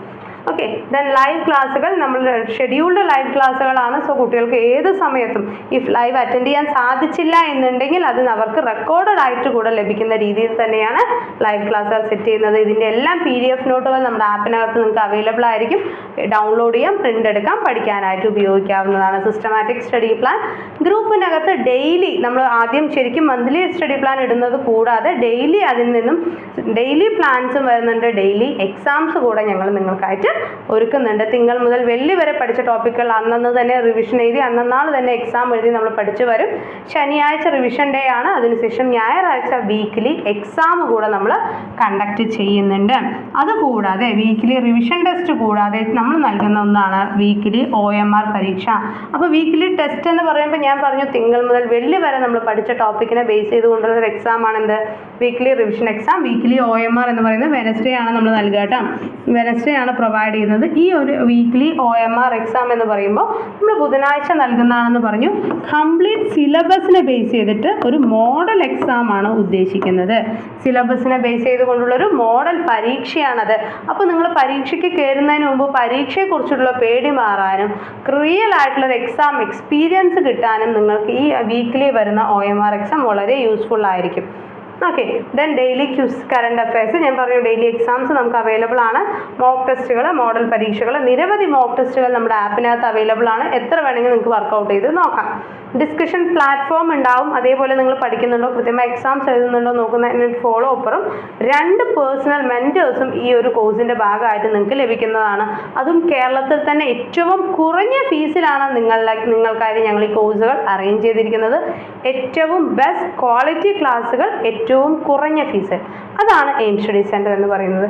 ഈ കാണുന്നത് ഞങ്ങളുടെ കുട്ടികളുടെ റിസൾട്ടാണ്. കഴിഞ്ഞ LPSA UPSA അതേപോലെ HSL ലിസ്റ്റിൽ എയിംസിൽ നിന്നും പഠിച്ച് ക്വാളിഫൈ ചെയ്ത് ഇപ്പോൾ ജോലിയിൽ പ്രവേശിച്ചിരിക്കുന്ന, ജോലി ചെയ്തുകൊണ്ടിരിക്കുന്ന ആളുകളെയാണ് നിങ്ങളെ കണ്ടുകൊണ്ടിരിക്കുന്നത്. നാളെ ഇതേപോലെ നിങ്ങളും ലിസ്റ്റിലോട്ട് വരണം. നല്ല നല്ല സ്കൂളുകളിൽ വർക്ക് ചെയ്യാനായിട്ട് നമുക്ക് സാധിക്കണം. അപ്പോൾ നല്ല രീതിയിൽ തന്നെ നമുക്ക് പഠിക്കാം, അടിപൊളിയായി പഠിക്കാം. നമ്മളെ കോഴ്സിൽ ജോയിൻ ചെയ്യുന്നതിനായിട്ട് എത്രയും പെട്ടെന്ന് തന്നെ താഴെ കാണുന്ന നമ്പറിൽ കോൺടാക്ട് ചെയ്യുക. നമ്മുടെ പുതിയ ബാച്ചിലോട്ടുള്ള അഡ്മിഷൻ എടുക്കുക. നല്ല രീതിയിൽ പഠിക്കാൻ, നല്ലൊരു റാങ്കിലോട്ട് എത്താനായിട്ട് സാധിക്കണം. അതുകൂടാതെ നല്ലൊരു അധ്യാപകരാവാൻ നമ്മൾക്ക് ഓരോരുത്തർക്കും സാധിക്കണം എന്നുള്ളത് തന്നെയാണ്. ഓക്കെ, നമ്മൾ അടുത്ത ചോദ്യം നോക്കാം കേട്ടോ. നമ്മൾ ഏതായിരുന്നു? അൽനിക്കോ വരെയായിരുന്നു പറഞ്ഞിരുന്നത് അല്ലേ. ഗ്രേപ്പ് സ്പിരിറ്റ് എന്നറിയപ്പെടുന്ന ഏതാണെന്ന് പറഞ്ഞു? എത്തനോൾ ആണെന്ന് പറഞ്ഞു അല്ലേ. പെയിന്റ് നിർമ്മാണത്തിൽ ഉപയോഗിക്കുന്നത് മെത്തനോൾ ആണ്. വാർണിഷ്, ഫോർമാലിൻ എന്നിവയുടെ നിർമ്മാണത്തിൽ അഭികാരണമായി ഉപയോഗിക്കുന്നതും ഏത് തന്നെയാണ്? മെത്തനോൾ ആണ്. വാർണിഷിലൊക്കെ ഏതാണ്? മെത്തനോൾ തന്നെയാണ്. മെത്തനോൾ ഒരു വിഷവസ്തുവാണ് എന്നുകൂടെ പറയുന്നുണ്ട്. പിന്നെ നമ്മുടെ ഒരു ചോദ്യം ഉണ്ടായിരുന്നു, സ്ഥിരകാന്തങ്ങൾ നിർമ്മിക്കാൻ അൽനിക്കോ എന്നുള്ളത് അല്ലേ. അത് നമ്മുടെ മെറ്റീരിയലിൽ കാന്തികത എന്നുള്ളൊരു ചാപ്റ്ററിൻ്റെ, നിങ്ങൾക്കറിയാം 10th ചാപ്റ്റേഴ്സിൻ്റെ നമ്മൾ PDF ഓപ്പൺ ചെയ്ത് നോക്കിയാൽ നിങ്ങൾക്ക് മനസ്സിലാവും. അത് ഈ പറയുന്ന കണ്ടന്റ് അൽനിക്കോനെ കുറിച്ചിട്ടുള്ള ഈ ഒരു കണ്ടന്റ് നിങ്ങൾക്ക് അതിൽ കാണാനായിട്ട് സാധിക്കും. കൃത്രിമ കാന്തങ്ങൾ നിർമ്മിക്കാൻ ഉപയോഗിക്കുന്ന ലോഹസങ്കരമാണ് അൽനിക്കോ.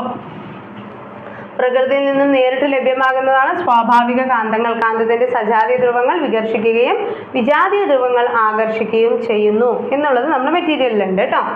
ദെൻ മനുഷ്യരിൽ ആന്തര സമസ്ഥിതി പാലനത്തിന് സഹായിക്കുന്ന തലച്ചോറിലെ ഭാഗം ഏതാണ്? ഹൈപ്പോ തലാമസ് ആണ്. ഹൈപ്പോ തലാമസ് ആണ്. നമ്മളിപ്പോൾ 10th ചാപ്റ്റർ 1 ഇതിനെ കുറിച്ച് ഡീറ്റെയിൽഡ് ആയിട്ട് ഡിസ്കസ് ചെയ്യുന്നുണ്ട്. ഹൈപ്പോ തലാമസ് എന്ന് പറയുന്നത് തലാമസിന് തൊട്ട് താഴെയായി കാണപ്പെടുന്ന ഭാഗം ആന്തരിക സമസ്ഥിതി പാലനത്തിന് പ്രധാന പങ്ക് വഹിക്കുന്നു. ആന്തര സമസ്ഥിതി പാലനത്തിന് പ്രധാന പങ്ക് വഹിക്കുന്നതും ഹൈപ്പോ തലാമസ് ആണ്. തലാമസ് എന്ന് പറഞ്ഞാൽ അപ്പോൾ നമ്മൾ തലാമസും ഹൈപ്പോ തലാമസും കൺഫ്യൂസ് ആവണ്ട. ഹൈപ്പോ തലാമസ് എന്ന് പറയുന്നത് ആന്തര സമസ്ഥിതി പാലനമാണ്. തലാമസ് എന്താണ്? വേദന സംഹാരികൾ പ്രവർത്തിക്കുന്നത് എവിടെയാണ്? തലാമസിലാണ്. വേദന സംഹാരികൾ പ്രവർത്തിക്കുന്നത് തലാമസ് ആണ്. റിലേ സ്റ്റേഷൻ എന്നറിയപ്പെടുന്നത് തലാമസ് തന്നെയാണ്. മനുഷ്യ നേത്രത്തിൽ റോഡ് കോശങ്ങൾ, കോൺ കോശങ്ങൾ എന്നിവ കാണപ്പെടുന്ന പാളി ഏതാണ്? മനുഷ്യ നേത്രത്തിൽ റോഡ് കോശങ്ങൾ, കോൺ എന്നീ കോശങ്ങൾ കാണപ്പെടുന്ന പാളിയാണ് റെറ്റിന. നമ്മുടെ മെറ്റീരിയൽ നിങ്ങൾക്ക് കൃത്യമായി കാണാനായിട്ട് സാധിക്കും. റെറ്റിനയിലെ പ്രകാശഗ്രാഹി കോശങ്ങൾ ഏതെല്ലാം? റോഡ് കോശങ്ങളും കോൺ കോശങ്ങളും കൃത്യമായി തന്നെ കൊടുത്തിട്ടുണ്ട്. ഓക്കെ, അടുത്ത ചോദ്യം, ജീനിനെ മറ്റൊരു കോശത്തിലേക്ക് എത്തിക്കാനായിട്ട് ഉപയോഗിക്കുന്നത് എന്താണ്? ജീനിനെ മറ്റൊരു കോശത്തിലേക്ക് എത്തിക്കാൻ ഉപയോഗപ്പെടുന്ന DNA വാഹകർക്ക് ഉദാഹരണം ഏതാണ്? പ്ലാസ്മിഡ് ആണ് വരുന്നത് അല്ലെ? 10ാം ക്ലാസ്സിലെ നാളെയുടെ ജനിതകം അല്ലെ, നാളെയുടെ ജനിതകം എന്ന് തന്നെയാണ് തോന്നുന്നത് ചാപ്റ്ററിന്റെ പേര്. അതിനകത്ത് വരുന്ന കണ്ടന്റ് ആണിത്. ബാക്ടീരിയ വഴിയുള്ള ഇൻസുലിന്റെ ഉൽപാദനത്തിന് വാഹകരായി ഉപയോഗിക്കുന്നത് പ്ലാസ്മിഡ് ആണ്. ഓക്കെ, ബാക്ടീരിയ വഴിയുള്ള ഇൻസുലിൻ ഉൽപാദനത്തിന് വാഹകരായി ഉപയോഗിക്കുന്നത് പ്ലാസ്മിഡ് ആണ്. രോഗത്തിന് കാരണമായ ജീനുകളെ മാറ്റി പകരം പ്രവർത്തനക്ഷമമായ ജീനുകളെ ഉൾപ്പെടുത്തുന്ന ചികിത്സാ രീതിയാണ് ജീൻ ചികിത്സ എന്നുള്ളത്. ഒരു കോശത്തിലെ ജീനിനെ മറ്റൊരു കോശത്തിലേക്ക് എത്തിക്കുന്ന സഹായിക്കുന്ന ഘടകങ്ങൾ അറിയപ്പെടുന്നത് വാഹകർ അഥവാ വെക്ടേഴ്സ് എന്നുള്ളതാണ്. അപ്പോൾ ബാക്ടീരിയ വഴിയുള്ള ഇൻസുലിന്റെ ഉൽപാദനത്തിന് വാഹകരായി ഉപയോഗിക്കുന്ന ആരെയാണ്? പ്ലാസ്മിഡിനെയാണ്. അടുത്ത 34ാമത്തെ ചോദ്യം, പ്രപഞ്ചത്തിലെ ഇതര ഗോളങ്ങളിൽ എവിടെയോ ഉത്ഭവിച്ച ജീവകണികകൾ ആകസ്മികമായി ഭൂമിയിൽ എത്തിച്ചേർന്നതാകാം. ഭൂമിയിലെ ജീവന്റെ ഉൽപ്പത്തിയുമായി ബന്ധപ്പെട്ട് മേൽ സിദ്ധാന്തത്തിന്റെ പേരെന്ത് എന്നുള്ളതാണ് ചോദിച്ചിരിക്കുന്നത്. രാസപരിണാമ സിദ്ധാന്തം, ഉൾപരിവർത്തന സിദ്ധാന്തം, പാസ്പെർമിയ സിദ്ധാന്തം, യുറേ മില്ലർ സിദ്ധാന്തം. ഏതാണ്? പാസ്പെർമിയ സിദ്ധാന്തം. നമ്മൾ അതിൽ ഇമ്പോർട്ടൻ്റ് ആയിട്ട് 2 തിയറികൾ പഠിക്കുന്നുണ്ട് അല്ലേ? നമുക്ക് ഈ മെറ്റീരിയലിൽ കാണാനായിട്ട് സാധിക്കും.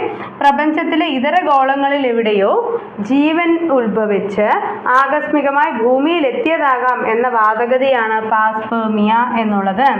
ഏകദേശം 4500 ദശലക്ഷം വർഷം മുമ്പ് രൂപപ്പെട്ട ഭൂമി ജീവി ഉൽപ്പത്തിയെ സംബന്ധിച്ച് പ്രബലമായ സിദ്ധാന്തമാണ് രാസപരിണാമ സിദ്ധാന്തം എന്നുള്ളത്. ഓക്കെ, അടുത്ത 35ാമത്തെ ചോദ്യം, ആർഡിപിത്തക്കസ് റാമിഡസിന്റെ ആദ്യ ഫോസിൽ ലഭിച്ച വൻകര ഏത്? ആർഡിപിത്തക്കസ് എവിടെയാണ്? ആഫ്രിക്കയാണ്. ആഫ്രിക്കയാണ്. മനുഷ്യകുലത്തിലെ ഏറ്റവും പുരാതന അംഗമാണ് ആർഡിപിത്തക്കസ് എന്നുള്ളത്. ഫോസിലുകൾ ലഭിച്ചത് ആഫ്രിക്കയിൽ നിന്നുമാണ്. അതേപോലെ തന്നെ ആസ്ട്രലോപിത്തക്കസിനെ കുറിച്ച് നമ്മൾ നമ്മുടെ നോട്ടിൽ കൊടുത്തിരുന്നു. മെലിഞ്ഞ ശരീരം, ആഫ്രിക്കയിൽ നിന്നും ഫോസിലുകൾ ലഭിച്ചതാണ് ആസ്ട്രലോപിത്തക്കസ് എന്ന് പറയുന്നത്. അടുത്ത 36, ഉൾപരിവർത്തന സിദ്ധാന്തം ആവിഷ്കരിച്ചത് ഹ്യൂഗോ ഡീവ്രിസ് ആണ്. ഉൾപരിവർത്തന സിദ്ധാന്തം ആവിഷ്കരിച്ചത് ഹ്യൂഗോ ഡീവ്രിസ് എന്ന ഡച്ച് ശാസ്ത്രജ്ഞനാണ്. ആദിമകാലത്തെ ജീവികളുടെ അവശിഷ്ടങ്ങളാണ് ഫോസിലുകൾ. ലഭ്യമായതിൽ വെച്ച് ഏറ്റവും കാലപ്പഴക്കമുള്ള ഫോസിൽ എന്ന് പറയുന്നത് 3.5 ദശലക്ഷം വർഷം മുമ്പുണ്ടായ പ്രോകാരിയോട്ടുകളുടേതാണ്. അപ്പോൾ നമ്മുടെ ഉൾപരിവർത്തന സിദ്ധാന്തം ആരായിരുന്നു മുന്നോട്ട് വെച്ച? ഹ്യൂഗോ ഡീവ്രിസ് ആണ്. അത് തന്നെയല്ലേ നമുക്കിവിടെ ഓപ്ഷൻ തന്നിരിക്കുന്നത്, ഹ്യൂഗോ ഡീവ്രിസ്.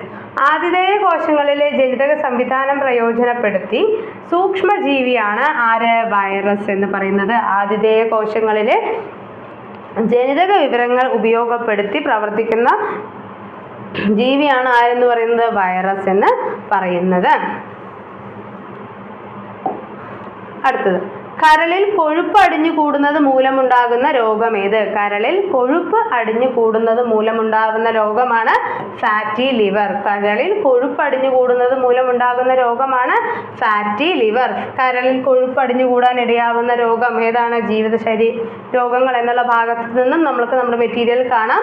അതേപോലെ ജീവിതശൈലി രോഗങ്ങളാണ് പ്രമേഹം, ഇൻസുലിൻ്റെ കുറവ്, പ്രവർത്തന വൈകല്യമോ മൂലമുണ്ടാകുന്നു. ഫാറ്റി ലിവർ കരളിൽ കൊഴുപ്പ് അടിഞ്ഞത് കൂടാൻ ഇടയാക്കുന്നു. പക്ഷാഘാതം മസ്തിഷ്കത്തിലെ രക്തക്കുഴൽ പൊട്ടുന്നതും രക്തപ്രവാഹം തടസ്സപ്പെടുന്നതും മൂലമാണ് ഉണ്ടാകുന്നത്. ഓക്കെ, അടുത്ത ചോദ്യം. താഴെ പറയുന്നവയിൽ നെല്ലിനെ ബാധിക്കുന്ന രോഗം ഏത്? നെല്ലിനെ ബാധിക്കുന്ന രോഗമാണ് ബ്ലേറ്റ് എന്ന് പറയുന്നത്. അപ്പോൾ ജന്തുരോഗങ്ങളും സസ്യരോഗങ്ങളും ഡിസ്കസ് ചെയ്തിരുന്ന ഈ ഒരു മേഖലയിൽ ബ്ലേറ്റ് രോഗം നെല്ലിയെ ബാധിക്കുന്ന ഒരു ബാക്ടീരിയൽ രോഗമാണ് എന്ന് കൊടുത്തിട്ടുണ്ട്. വാട്ടം എന്ന് പറയുന്നത് വഴുതനയെ ബാധിക്കുന്ന ബാക്ടീരിയൽ രോഗം. മൊസൈക്ക് രോഗം എന്ന് പറയുന്നത് പയറ് മരിച്ചീനിയെ ബാധിക്കുന്ന ഒരു വൈറസ് രോഗമാണ്. അപ്പോൾ അത് ഇമ്പോർട്ടൻ്റ് ആണ്, പഠിച്ചു വെക്കുക. ജന്തുരോഗങ്ങൾക്ക് ആന്ത്രാക്സും അകിടുവീക്കവും ഉണ്ടാകുന്നത് ബാക്ടീരിയ ആണ്. കഴിഞ്ഞ LPSCൻ്റെ ഒരു ചോദ്യപേപ്പറിലാണ് ആന്ത്രാക്സ് ഉണ്ടായിരുന്നു എന്ത് ഓഡ് വൺ ഔട്ട് കണ്ടുപിടിക്കാനായിട്ട് തന്നിരിക്കുന്നതിൽ. ആന്ത്രാക്സ് എന്താണ്? ഒരു ബാക്ടീരിയ, ഒരു ബാക്ടീരിയൽ രോഗമാണ്. കുളമ്പ് രോഗം എന്ന് പറയുന്ന ഒരു വൈറസ് രോഗമാണ്. കുളമ്പ് രോഗം ഒരു വൈറസ് രോഗമാണ്. നമ്മുടെ ചോദ്യം ഇതായിരുന്നു. താഴെ തന്നിരിക്കുന്ന നെല്ലിനെ ബാധിക്കുന്ന രോഗം ഏതാണ്? ബ്ലേറ്റ് രോഗം. താഴെ പറയുന്നവയിൽ നെല്ലിനെ നമ്മളതായിരുന്നു അല്ലേ വായിച്ചത്, ബ്ലേറ്റ് രോഗം എന്ന് പറഞ്ഞു. ടി ലിംഫോസൈറ്റുകൾ ഉൽപ്പാദിപ്പിക്കപ്പെടുന്ന ഗ്രന്ഥി ഏതാണ്? ടി ലിംഫോസൈറ്റുകൾ നമ്മൾ പറഞ്ഞിട്ടുണ്ട് അല്ലേ. ടി ലിംഫോസൈറ്റുകൾ പാകപ്പെടലിനും പ്രവർത്തനത്തെയും നിയന്ത്രിക്കുന്ന ഹോർമോണാണ് തൈമോസിൻ എന്ന് പറയുന്നത്. തൈമോസിൻ എന്ന് പറയുന്നത് ഇത് ഉൽപ്പാദിപ്പിക്കുന്ന ഗ്രന്ഥി ഏതാണ്? തൈമോസിൻ ഉൽപ്പാദിപ്പിക്കുന്നത് തൈമസ് ഗ്രന്ഥിയാണ്. തൈമസ് ഗ്രന്ഥിയാണ്. ജാതി ഒന്ന്, മതമൊന്ന്, കുലമൊന്ന്, ലോകമൊന്ന് എന്ന സന്ദേശം നൽകിയ സാമൂഹിക പരിഷ്കർത്താവ് ആര്? ജാതിയൊന്ന്, മതമൊന്ന്, കുലമൊന്ന്, ജാതിയൊന്ന്, മതമൊന്ന്, കുലമൊന്ന്, ദൈവമൊന്ന്, ലോകമൊന്ന്, മനുഷ്യന് എന്ന വചനം ആരുടേതാണ്? വൈകുണ്ഠ സ്വാമികളുടേതാണ്. ആരുടേതാണ്? വൈകുണ്ഠ സ്വാമികളുടേതാണ്. അടുത്ത ചോദ്യം. കേരളൻ എന്ന തൂലികാനാമത്തിൽ അറിയപ്പെടുന്നത്, കേരളൻ എന്ന തൂലികാനാമത്തിൽ അറിയപ്പെടുന്ന വ്യക്തി ആരാണ്? കേരളൻ എന്ന തൂലികാനാമത്തിൽ അറിയപ്പെടുന്നത് സ്വദേശാഭിമാനി രാമകൃഷ്ണപിള്ളയാണ്. 1903 കൊല്ലത്ത് നിന്നും ആരംഭിച്ച മലയാളി എന്ന പ്രസിദ്ധീകരണത്തിൻ്റെ എഡിറ്ററാണ് സ്വദേശാഭിമാനി. സ്വദേശാഭിമാനി പത്രത്തിൻ്റെ എഡിറ്ററായി 1906 പ്രവർത്തിച്ചിരുന്ന വ്യക്തി. എൻ്റെ ജീവിത സ്മരണകൾ എന്നത് ആരുടെ ആത്മകഥയാണ്? എൻ്റെ ജീവിത സ്മരണകൾ എന്നുള്ളത് ആരുടെ ആത്മകഥയാണ്? മന്നത്ത് പത്മനാഭൻ്റെ ആത്മകഥയാണ് എൻ്റെ ജീവിത സ്മരണകൾ എന്ന് പറയുന്നത്. എൻ്റെ ജീവിത സ്മരണകൾ എന്നുള്ളത് മന്നത്ത് പത്മനാഭൻ്റേതാണ്. ബ്രിട്ടീഷുകാർക്കെതിരെ കേരളത്തിൽ നടന്ന ആദ്യത്തെ സംഘടിത കലാപം, ആദ്യത്തെ സംഘടിത കലാപം എന്ന് ചോദിച്ചാൽ അത് ആറ്റിങ്ങൽ കലാപമാണ്. ആദ്യത്തെ കലാപം എന്നാണ് ചോദ്യമെങ്കിൽ നമുക്ക് ഏത് പറയാം? അഞ്ചുതെങ്ങ് പറയാം അല്ലേ. ആദ്യത്തെ സംഘടിത കലാപമാണെങ്കിൽ അത് ആറ്റിങ്ങൽ കലാപമാണ്. പഴശ്ശി കലാപം ആദ്യത്തെ സംഘടിത ഗോത്രവർഗ കലാപം എന്നാണെങ്കിൽ കുറിച്ച കലാപം 1812 പറയാം. പഴശ്ശി കലാപം എന്ന് പറയുന്നത് 2 കാലഘട്ടങ്ങളിലായിട്ട് നടന്നിട്ടുള്ള ബ്രിട്ടീഷുകാർക്കെതിരെ കേരളത്തിൽ നടന്ന ഏറ്റവും ശക്തമായ കലാപത്തിൽ ഒന്നാണ് അല്ലേ. അതിൻ്റെ ഡീറ്റെയിൽഡ് ആയിട്ട് നമ്മൾ കഴിഞ്ഞ ദിവസം പഴശ്ശിരാജയൊക്കെ ഡിസ്കസ് ചെയ്തിരുന്നു അല്ലേ. ബ്രിട്ടീഷുകാർക്കെതിരെ കേരളത്തിൽ നടന്ന ആദ്യത്തെ സംഘടിത കലാപമാണ് ആറ്റിങ്ങൽ കലാപം 1721. ആറ്റിങ്ങൽ റാണിയുടെ ആറ്റിങ്ങൽ റാണിയുടെ കോട്ട പണി കഴിപ്പിച്ച വർഷം 1695. കേരളത്തിൽ ബ്രിട്ടീഷുകാരുടെ പ്രധാന സൈനിക കേന്ദ്രമായിരുന്നു അഞ്ചുതെങ്ങ് എന്നുള്ളത്. അഞ്ചുതെങ്ങ് കലാപമാണ് കേരളത്തിൽ ബ്രിട്ടീഷുകാർക്കെതിരെ നടന്ന ആദ്യത്തെ കലാപം എന്ന് ചോദിച്ചാൽ നമുക്ക് പറയാനായിട്ട് സാധിക്കുക. ആറ്റിങ്ങൽ കലാപം എന്ന് പറയുന്നത് 1721 ആദ്യത്തെ സംഘടിത കലാപം. അതുമായി ബന്ധപ്പെട്ട വേണാട് ഭരണാധികാരിയായിരുന്നു ആദിത്യ വർമ്മൻ എന്ന് പറയുന്നത്. ഓക്കെ, അടുത്ത ചോദ്യം. ശുചീന്ദ്രൻ കൈമുക്ക് എന്ന ദുഷ്ടാചാരം നിർത്തലാക്കിയ തിരുവിതാംകൂർ മഹാരാജാവ് ആര്? ദുഷ്ടാചാരം നിർത്തലാക്കിയ മഹാരാജാവായിരുന്നു സ്വാതി തിരുനാൾ. ശുചീന്ദ്രൻ കൈമുക്ക് നിർത്തലാക്കിയത് ആരാണ്? സ്വാതി തിരുനാളാണ്. രാജാധികാരത്തെ എതിർത്ത ആദ്യത്തെ വിപ്ലവകാരി ആര്? രാജ്യാധികാരത്തെ എതിർത്ത ആദ്യത്തെ വിപ്ലവകാരി ആര് എന്നുള്ളതാണ് അടുത്ത ചോദ്യം വരുന്നത്. ആരായിരുന്നു? വൈകുണ്ഠസ്വാമികൾ. അദ്ദേഹം ബ്രിട്ടീഷ് ഭരണത്തെ വെണ്ണീച്ച ഭരണമെന്നും രാജാധികാരത്തെ നീചഭരണമെന്നും പറഞ്ഞ വ്യക്തിയാണ് അല്ലേ. അപ്പോൾ ഇതിൽ കൊടുത്തിട്ടുണ്ട് എന്താണ്? ബ്രിട്ടീഷുകാരുടെ ഭരണത്തെ വൈകുണ്ഠസ്വാമികൾ വിശേഷിപ്പിച്ചത് വെണ്ണീച്ച ഭരണം എന്നാണ്.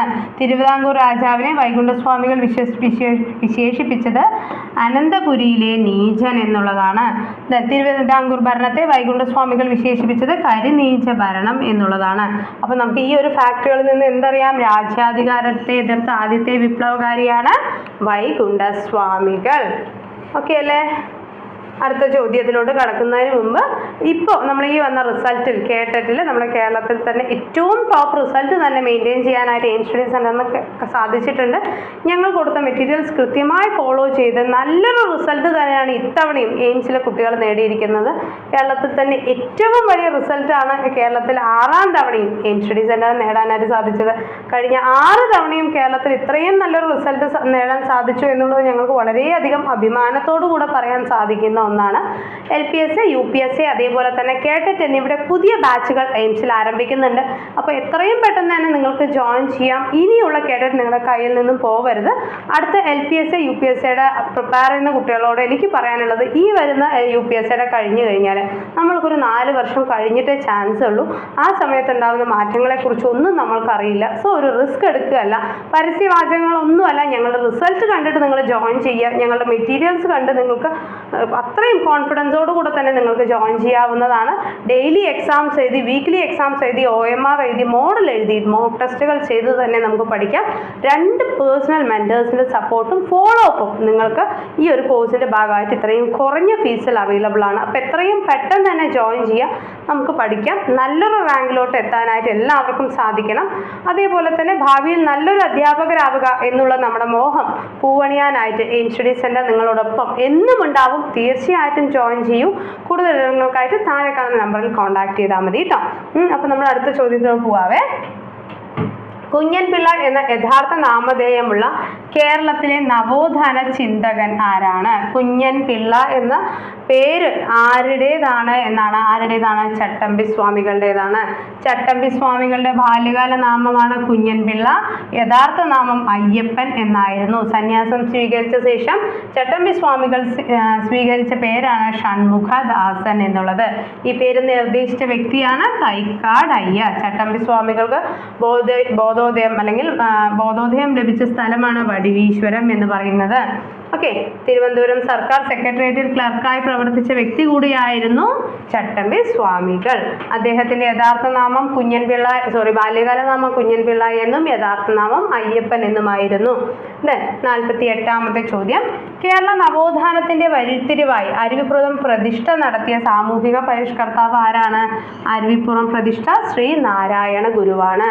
ഓക്കെ, ശ്രീനാരായണ ഗുരുവിന്റെ കാര്യം വരുമ്പോൾ ജാതി വ്യവസ്ഥയെ ചോദ്യം ചെയ്തുകൊണ്ട് അരുവിപ്പുറം നടത്തിയത് ശ്രീനാരായണ ഗുരു. ഈ അരുവിപ്പുറം എവിടെയാണ്? നെയ്യാറ്റിൻകരയിലാണ്. നെയ്യാറ്റിൻകര അല്ലെ. ശ്രീനാരായണ ഗുരുവിന്റെ അവസാന സന്യാസി ശിഷ്യനാണ് ആനന്ദ തീർത്ഥ സ്വാമികൾ. 1923 എന്നീ രീതിയിൽ നാരായണ ഗുരുകുലം സ്ഥാപിച്ചത് നടരാജ ഗുരുവാണ്. ഓക്കെ, അപ്പൊ അരുവിപ്പുരം പ്രതിഷ്ഠ നടത്തിയത് ആരാണ്? ശ്രീ നാരായണ ഗുരുവാണ്. അടുത്ത 49ാമത്തെ ചോദ്യം. ഈഴവരുടെ രാഷ്ട്രീയ നേതാവ് എന്ന് വിശേഷിപ്പിക്കപ്പെടുന്ന വ്യക്തി ആര്? ഈഴവരുടെ രാഷ്ട്രീയ നേതാവ് എന്ന് വിശേഷിപ്പിക്കപ്പെടുന്നത് ഡോക്ടർ പൽപുവിനെയാണ്. ഈഴവ മെമ്മോറിയലിന് നേതൃത്വം നൽകിയ വ്യക്തിയും ആര് തന്നെയാണ്? ഡോക്ടർ പൽപു തന്നെയാണ്. 50ാമത്തെ ചോദ്യം. ക്ഷേത്രപ്രവേശന വിളംബരത്തിന്റെ പ്രയോക്താവ് ആര്? ക്ഷേത്രപ്രവേശന വിളംബരത്തിന്റെ പ്രയോക്താവ് എന്നറിയപ്പെടുന്നത് TK മാധവനെയാണ്. TK മാധവനെയാണ്. അടുത്ത ചോദ്യം. കേരളത്തിലെ വിവേകാനന്ദൻ എന്നറിയപ്പെടുന്നത്, ഈ ആനന്ദൻ എന്നുള്ള ആ ഒരു കോഡ് തന്നെ മതി നമുക്ക് ഈ വ്യക്തിയെ തിരിച്ചറിയാൻ. ആരാണ്? ആഗമനാനന്ദ സ്വാമികളാണ്. ആത്മീയ വിപ്ലവകാരി, പ്രഭാഷകൻ എന്നും അറിയപ്പെടുന്നു. കേരളത്തിലെ വിവേകാനന്ദൻ എന്നും അറിയപ്പെടുന്ന വ്യക്തിയാണ് ആരെന്ന് പറയുന്നത്? ആഗമനാനന്ദ സ്വാമികൾ. കാലടിയിൽ ശ്രീ ശങ്കര കോളേജ് സ്ഥാപിച്ച അത് ആരാണ്? ആഗമനാനന്ദ സ്വാമികളാണ്. ഓക്കെ. ഈഴവരെയും പുലയരെയും ഒന്നിച്ചിരുത്തി മിശ്രഭോജനം സംഘടിപ്പിച്ചതാര്? മിശ്രഭോജനം ആരായിരുന്നു? മിശ്രഭോജനം സംഘടിപ്പിച്ച വ്യക്തി എന്ന് പറയുന്നത് ആരാണ്? സഹോദരൻ അയ്യപ്പനാണ്. ആരായിരുന്നു മിശ്രഭോജനം സംഘടിപ്പിച്ച വ്യക്തി എന്ന് പറയുന്നത്? സഹോദരൻ അയ്യപ്പനാണ്. താഴ്ന്ന വിഭാഗത്തിൽപ്പെട്ടവർക്ക് സഞ്ചാര സ്വാതന്ത്ര്യം ഇല്ലാതിരുന്ന കാലത്ത് വില്ലുവണ്ടി യാത്ര നടത്തിയ സാമൂഹിക പരിഷ്കർത്താവാണ് അയ്യൻകാളി. വില്ലുവണ്ടി യാത്ര നടത്തുന്നത് ആരാണ്? അയ്യൻകാളിയാണ്. ഇന്ത്യയുടെ മഹാനായ പുത്രൻ എന്നറിയപ്പെടുന്നത് അയ്യൻകാളിയാണ്. ആളിക്കത്തിയ തീപ്പൊരി എന്നും അറിയപ്പെടുന്നു. വില്ലുവണ്ടി യാത്ര നടത്തുന്നത് 1893 നമ്മൾ വിവേകാനന്ദന്റെ ചിക്കാഗോ സമ്മേളനത്തിന് ഓർത്താൽ മതി കേട്ടോ. വർഷം ഓർക്കാൻ കേരളത്തിലെ ആദ്യത്തെ സംഘടിത കർഷക സമരത്തിന് നേതൃത്വം നൽകിയ വ്യക്തിയും ആര് തന്നെയാണ്? അയ്യൻകാളി തന്നെയാണ്. പുലയ സമുദായത്തിൽപ്പെട്ട വിദ്യാർത്ഥികൾക്ക് വേണ്ടി വെങ്ങാനൂരിൽ കുടിപ്പള്ളിക്കൂടം സ്ഥാപിച്ച വ്യക്തിയാണ് അയ്യൻകാളി 1905. താഴ്ന്ന വിഭാഗത്തിൽപ്പെടുന്നവർക്ക് സഞ്ചാര സ്വാതന്ത്ര്യം ലഭിക്കുന്നതിനായി വില്ലുവണ്ടി യാത്ര നടത്തിയ സാമൂഹിക പരിഷ്കർത്താവാണ് അയ്യൻകാളി എന്ന് പറയുന്നത്. അടുത്ത ചോദ്യം, വ്യക്തി സത്യാഗ്രഹത്തിനായി ഗാന്ധിജി തിരഞ്ഞെടുത്ത ആദ്യത്തെ കേരളീയൻ ആര്? വ്യക്തി സത്യാഗ്രഹത്തിനായി ഗാന്ധിജി തിരഞ്ഞെടുത്തത് ആരെയായിരുന്നു? കെ കേളപ്പനെ ആയിരുന്നു. കെ കേളപ്പൻ അല്ലെ കേരള ഗാന്ധി എന്നറിയപ്പെടുന്നു. ഉപ്പ് സത്യാഗ്രഹത്തിന് നേതൃത്വം നൽകിയ വ്യക്തിയാണ്. 55. കൊടുങ്കാറ്റിന്റെ മാറ്റൊലി എന്നത് ആരുടെ രചനയാണ്? കൊടുങ്കാറ്റിന്റെ മാറ്റൊലി എന്നുള്ളത് ആരുടെ രചനയാണ്? AKGയുടേതാണ്. അതായത് AK ഗോപാലന്റെ രചനയാണ് കൊടുങ്കാറ്റിന്റെ മാറ്റൊലി എന്നുള്ളത്. 56. ചോദ്യം, 1913 ചരിത്ര പ്രാധാന്യമുള്ള കായൽ സമ്മേളനം ആരാണ്? പണ്ഡിറ്റ് കറുപ്പനാണ്. പണ്ഡിറ്റ് കറുപ്പൻ ഒരുപാട് സംഘടനകൾ രൂപീകരിച്ചിട്ടുണ്ട്. അദ്ദേഹം 1912 രൂപീകരിച്ചാണ് കല്യാണി ധായിനി സഭ. അദ്ദേഹം ധീവര സമുദായത്തിന്റെ ഉന്നമനത്തിനായി പ്രവർത്തിച്ചിരുന്നൊരു വ്യക്തിയായിരുന്നു. കായൽ സമ്മേളനം ആരുമായി ബന്ധപ്പെട്ടിരിക്കുന്നു? പണ്ഡിറ്റ് കറുപ്പനുമായി ബന്ധപ്പെട്ടിരിക്കുന്നു. തിരുവിതാംകൂർ ധീരദേശാഭിമാനിയായിരുന്ന വേലുത്തമ്പി ദളവയുടെ ജനന സ്ഥലം എന്താണ്? തലക്കുളം എന്നാണ്. തലക്കുളം എന്നോ അല്ലെങ്കിൽ കൽക്കുളം എന്നോ ഉണ്ടാവും നമ്മുടെ ഓപ്ഷനിൽ കേട്ടോ. എന്താണ്? തലക്കുളം എന്നോ കൽക്കുളം എന്നോ ഉണ്ടാവും. തിരുവിതാംകൂറിലെ ധീരദേശാഭിമാനിയായിരുന്ന വേലുത്തമ്പി ദളവയുടെ ജന്മസ്ഥലമാണ് തലക്കുളം എന്ന് പറയുന്നത്.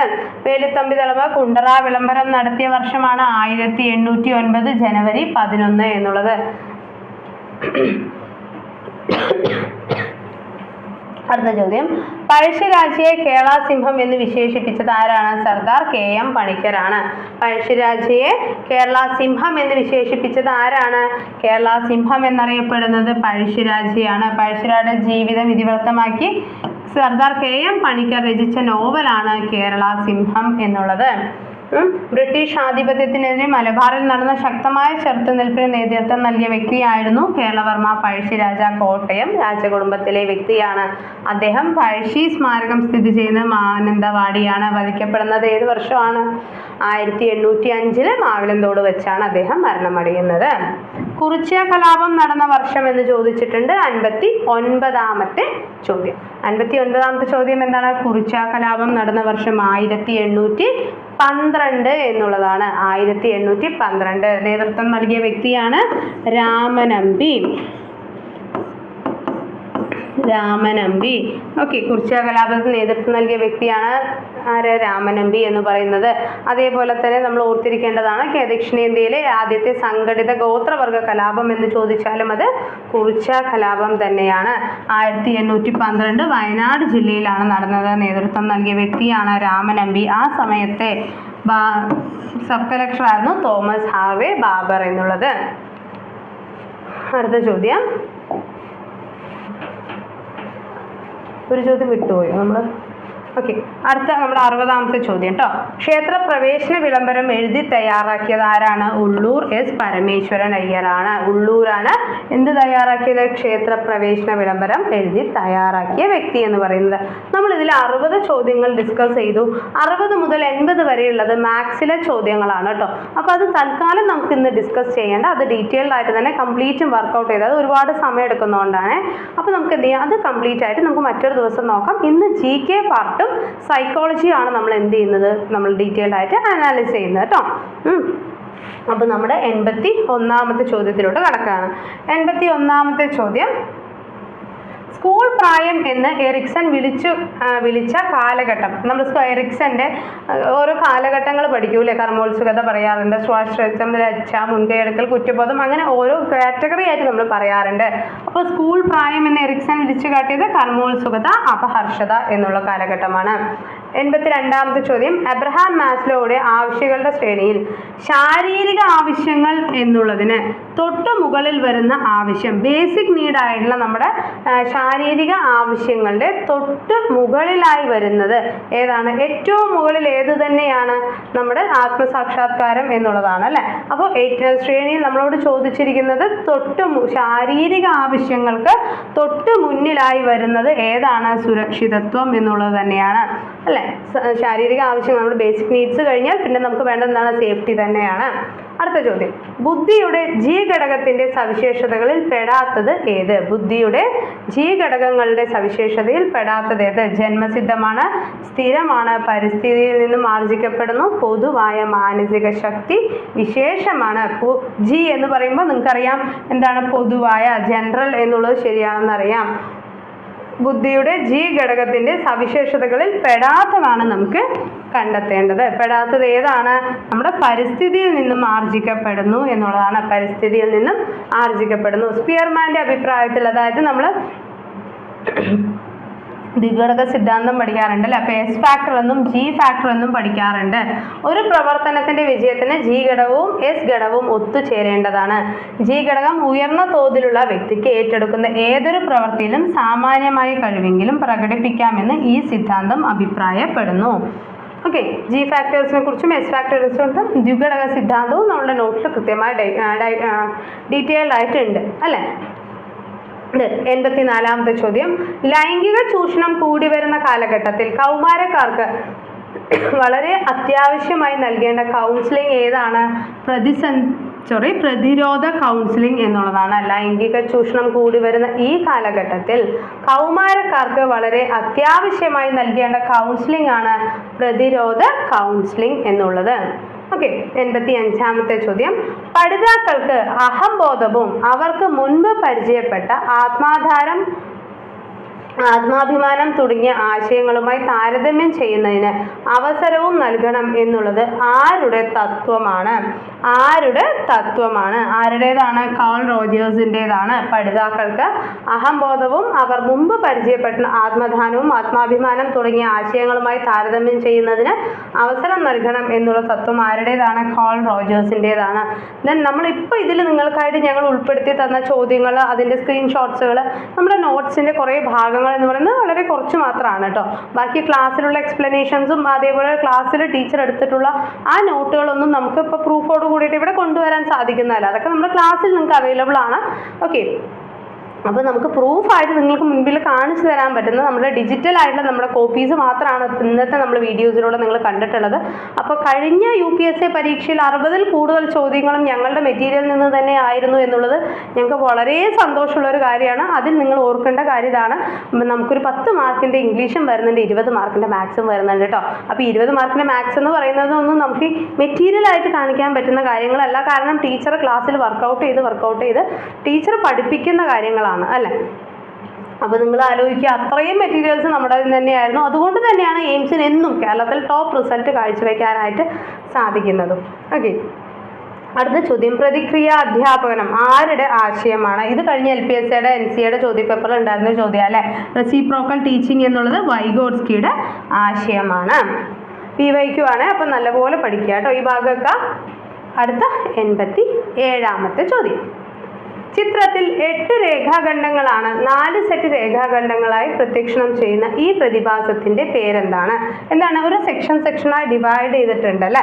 അപ്പോൾ അടുത്ത് നിൽക്കുന്നതിനെ അല്ലേ നമുക്ക് ഒരു ഗ്രൂപ്പായിട്ട് കൺസിഡർ ചെയ്യാൻ സാധിക്കൂ.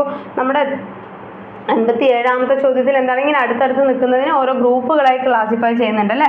അതാണ് സാമീപ്യ നിയമം എന്നുള്ളത്. സാമീപ്യ നിയമം എന്നുള്ളത്. 88ാമത്തെ ചോദ്യം, ഓർമ്മയുടെ അടിസ്ഥാന ഘടകങ്ങളിൽ പെടുന്നത് ഏത്? ഓർമ്മയുടെ അടിസ്ഥാന ഘടകം എന്ന് പറയുമ്പോൾ അത് ധാരണ, അനുസ്മരണ, തിരിച്ചറിവ് എന്നുള്ളതാണ്. മുകളിൽ പറഞ്ഞവ എല്ലാം എന്നുള്ളത്. മുകളിൽ പറഞ്ഞവ എല്ലാം എന്നുള്ളതാണ് നമുക്ക് എന്ത് വരിക?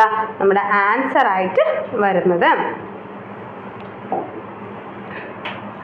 അടുത്ത ചോദ്യം, 13 വയസ്സുള്ള റോണിയുടെ മാനസിക വയസ്സ് 8 എങ്കിൽ ബുദ്ധിമാനത്തിന്റെ അടിസ്ഥാനത്തിൽ റോണി ഏത് വിഭാഗത്തിൽ പെടുന്നു? ബുദ്ധിമാനം എന്നുള്ളത് വില്യം സ്റ്റേണിന്റെ ഒരു തിയറിയാണ് അല്ലെ? അദ്ദേഹം എന്ത് ചെയ്തു? ഈ IQ എന്ന് പറഞ്ഞപ്പോൾ അത് MA/CA × 100 എന്നുള്ളൊരു കൺസെപ്റ്റ് കൊണ്ടുവന്നു. അപ്പോൾ ഇതിൽ നിന്നും അവരുടെ മാനസികമായിട്ടുള്ള വയസ്സ് എന്ന് പറയുന്നത് 8 എന്ന് കിട്ടി. 13 വയസ്സുള്ള ക്രോണോളജിക്കൽ ഏജ് 13 × 100 ഏകദേശം ഒരു 60 to 70 റേഞ്ചാണ് വരുന്നത്.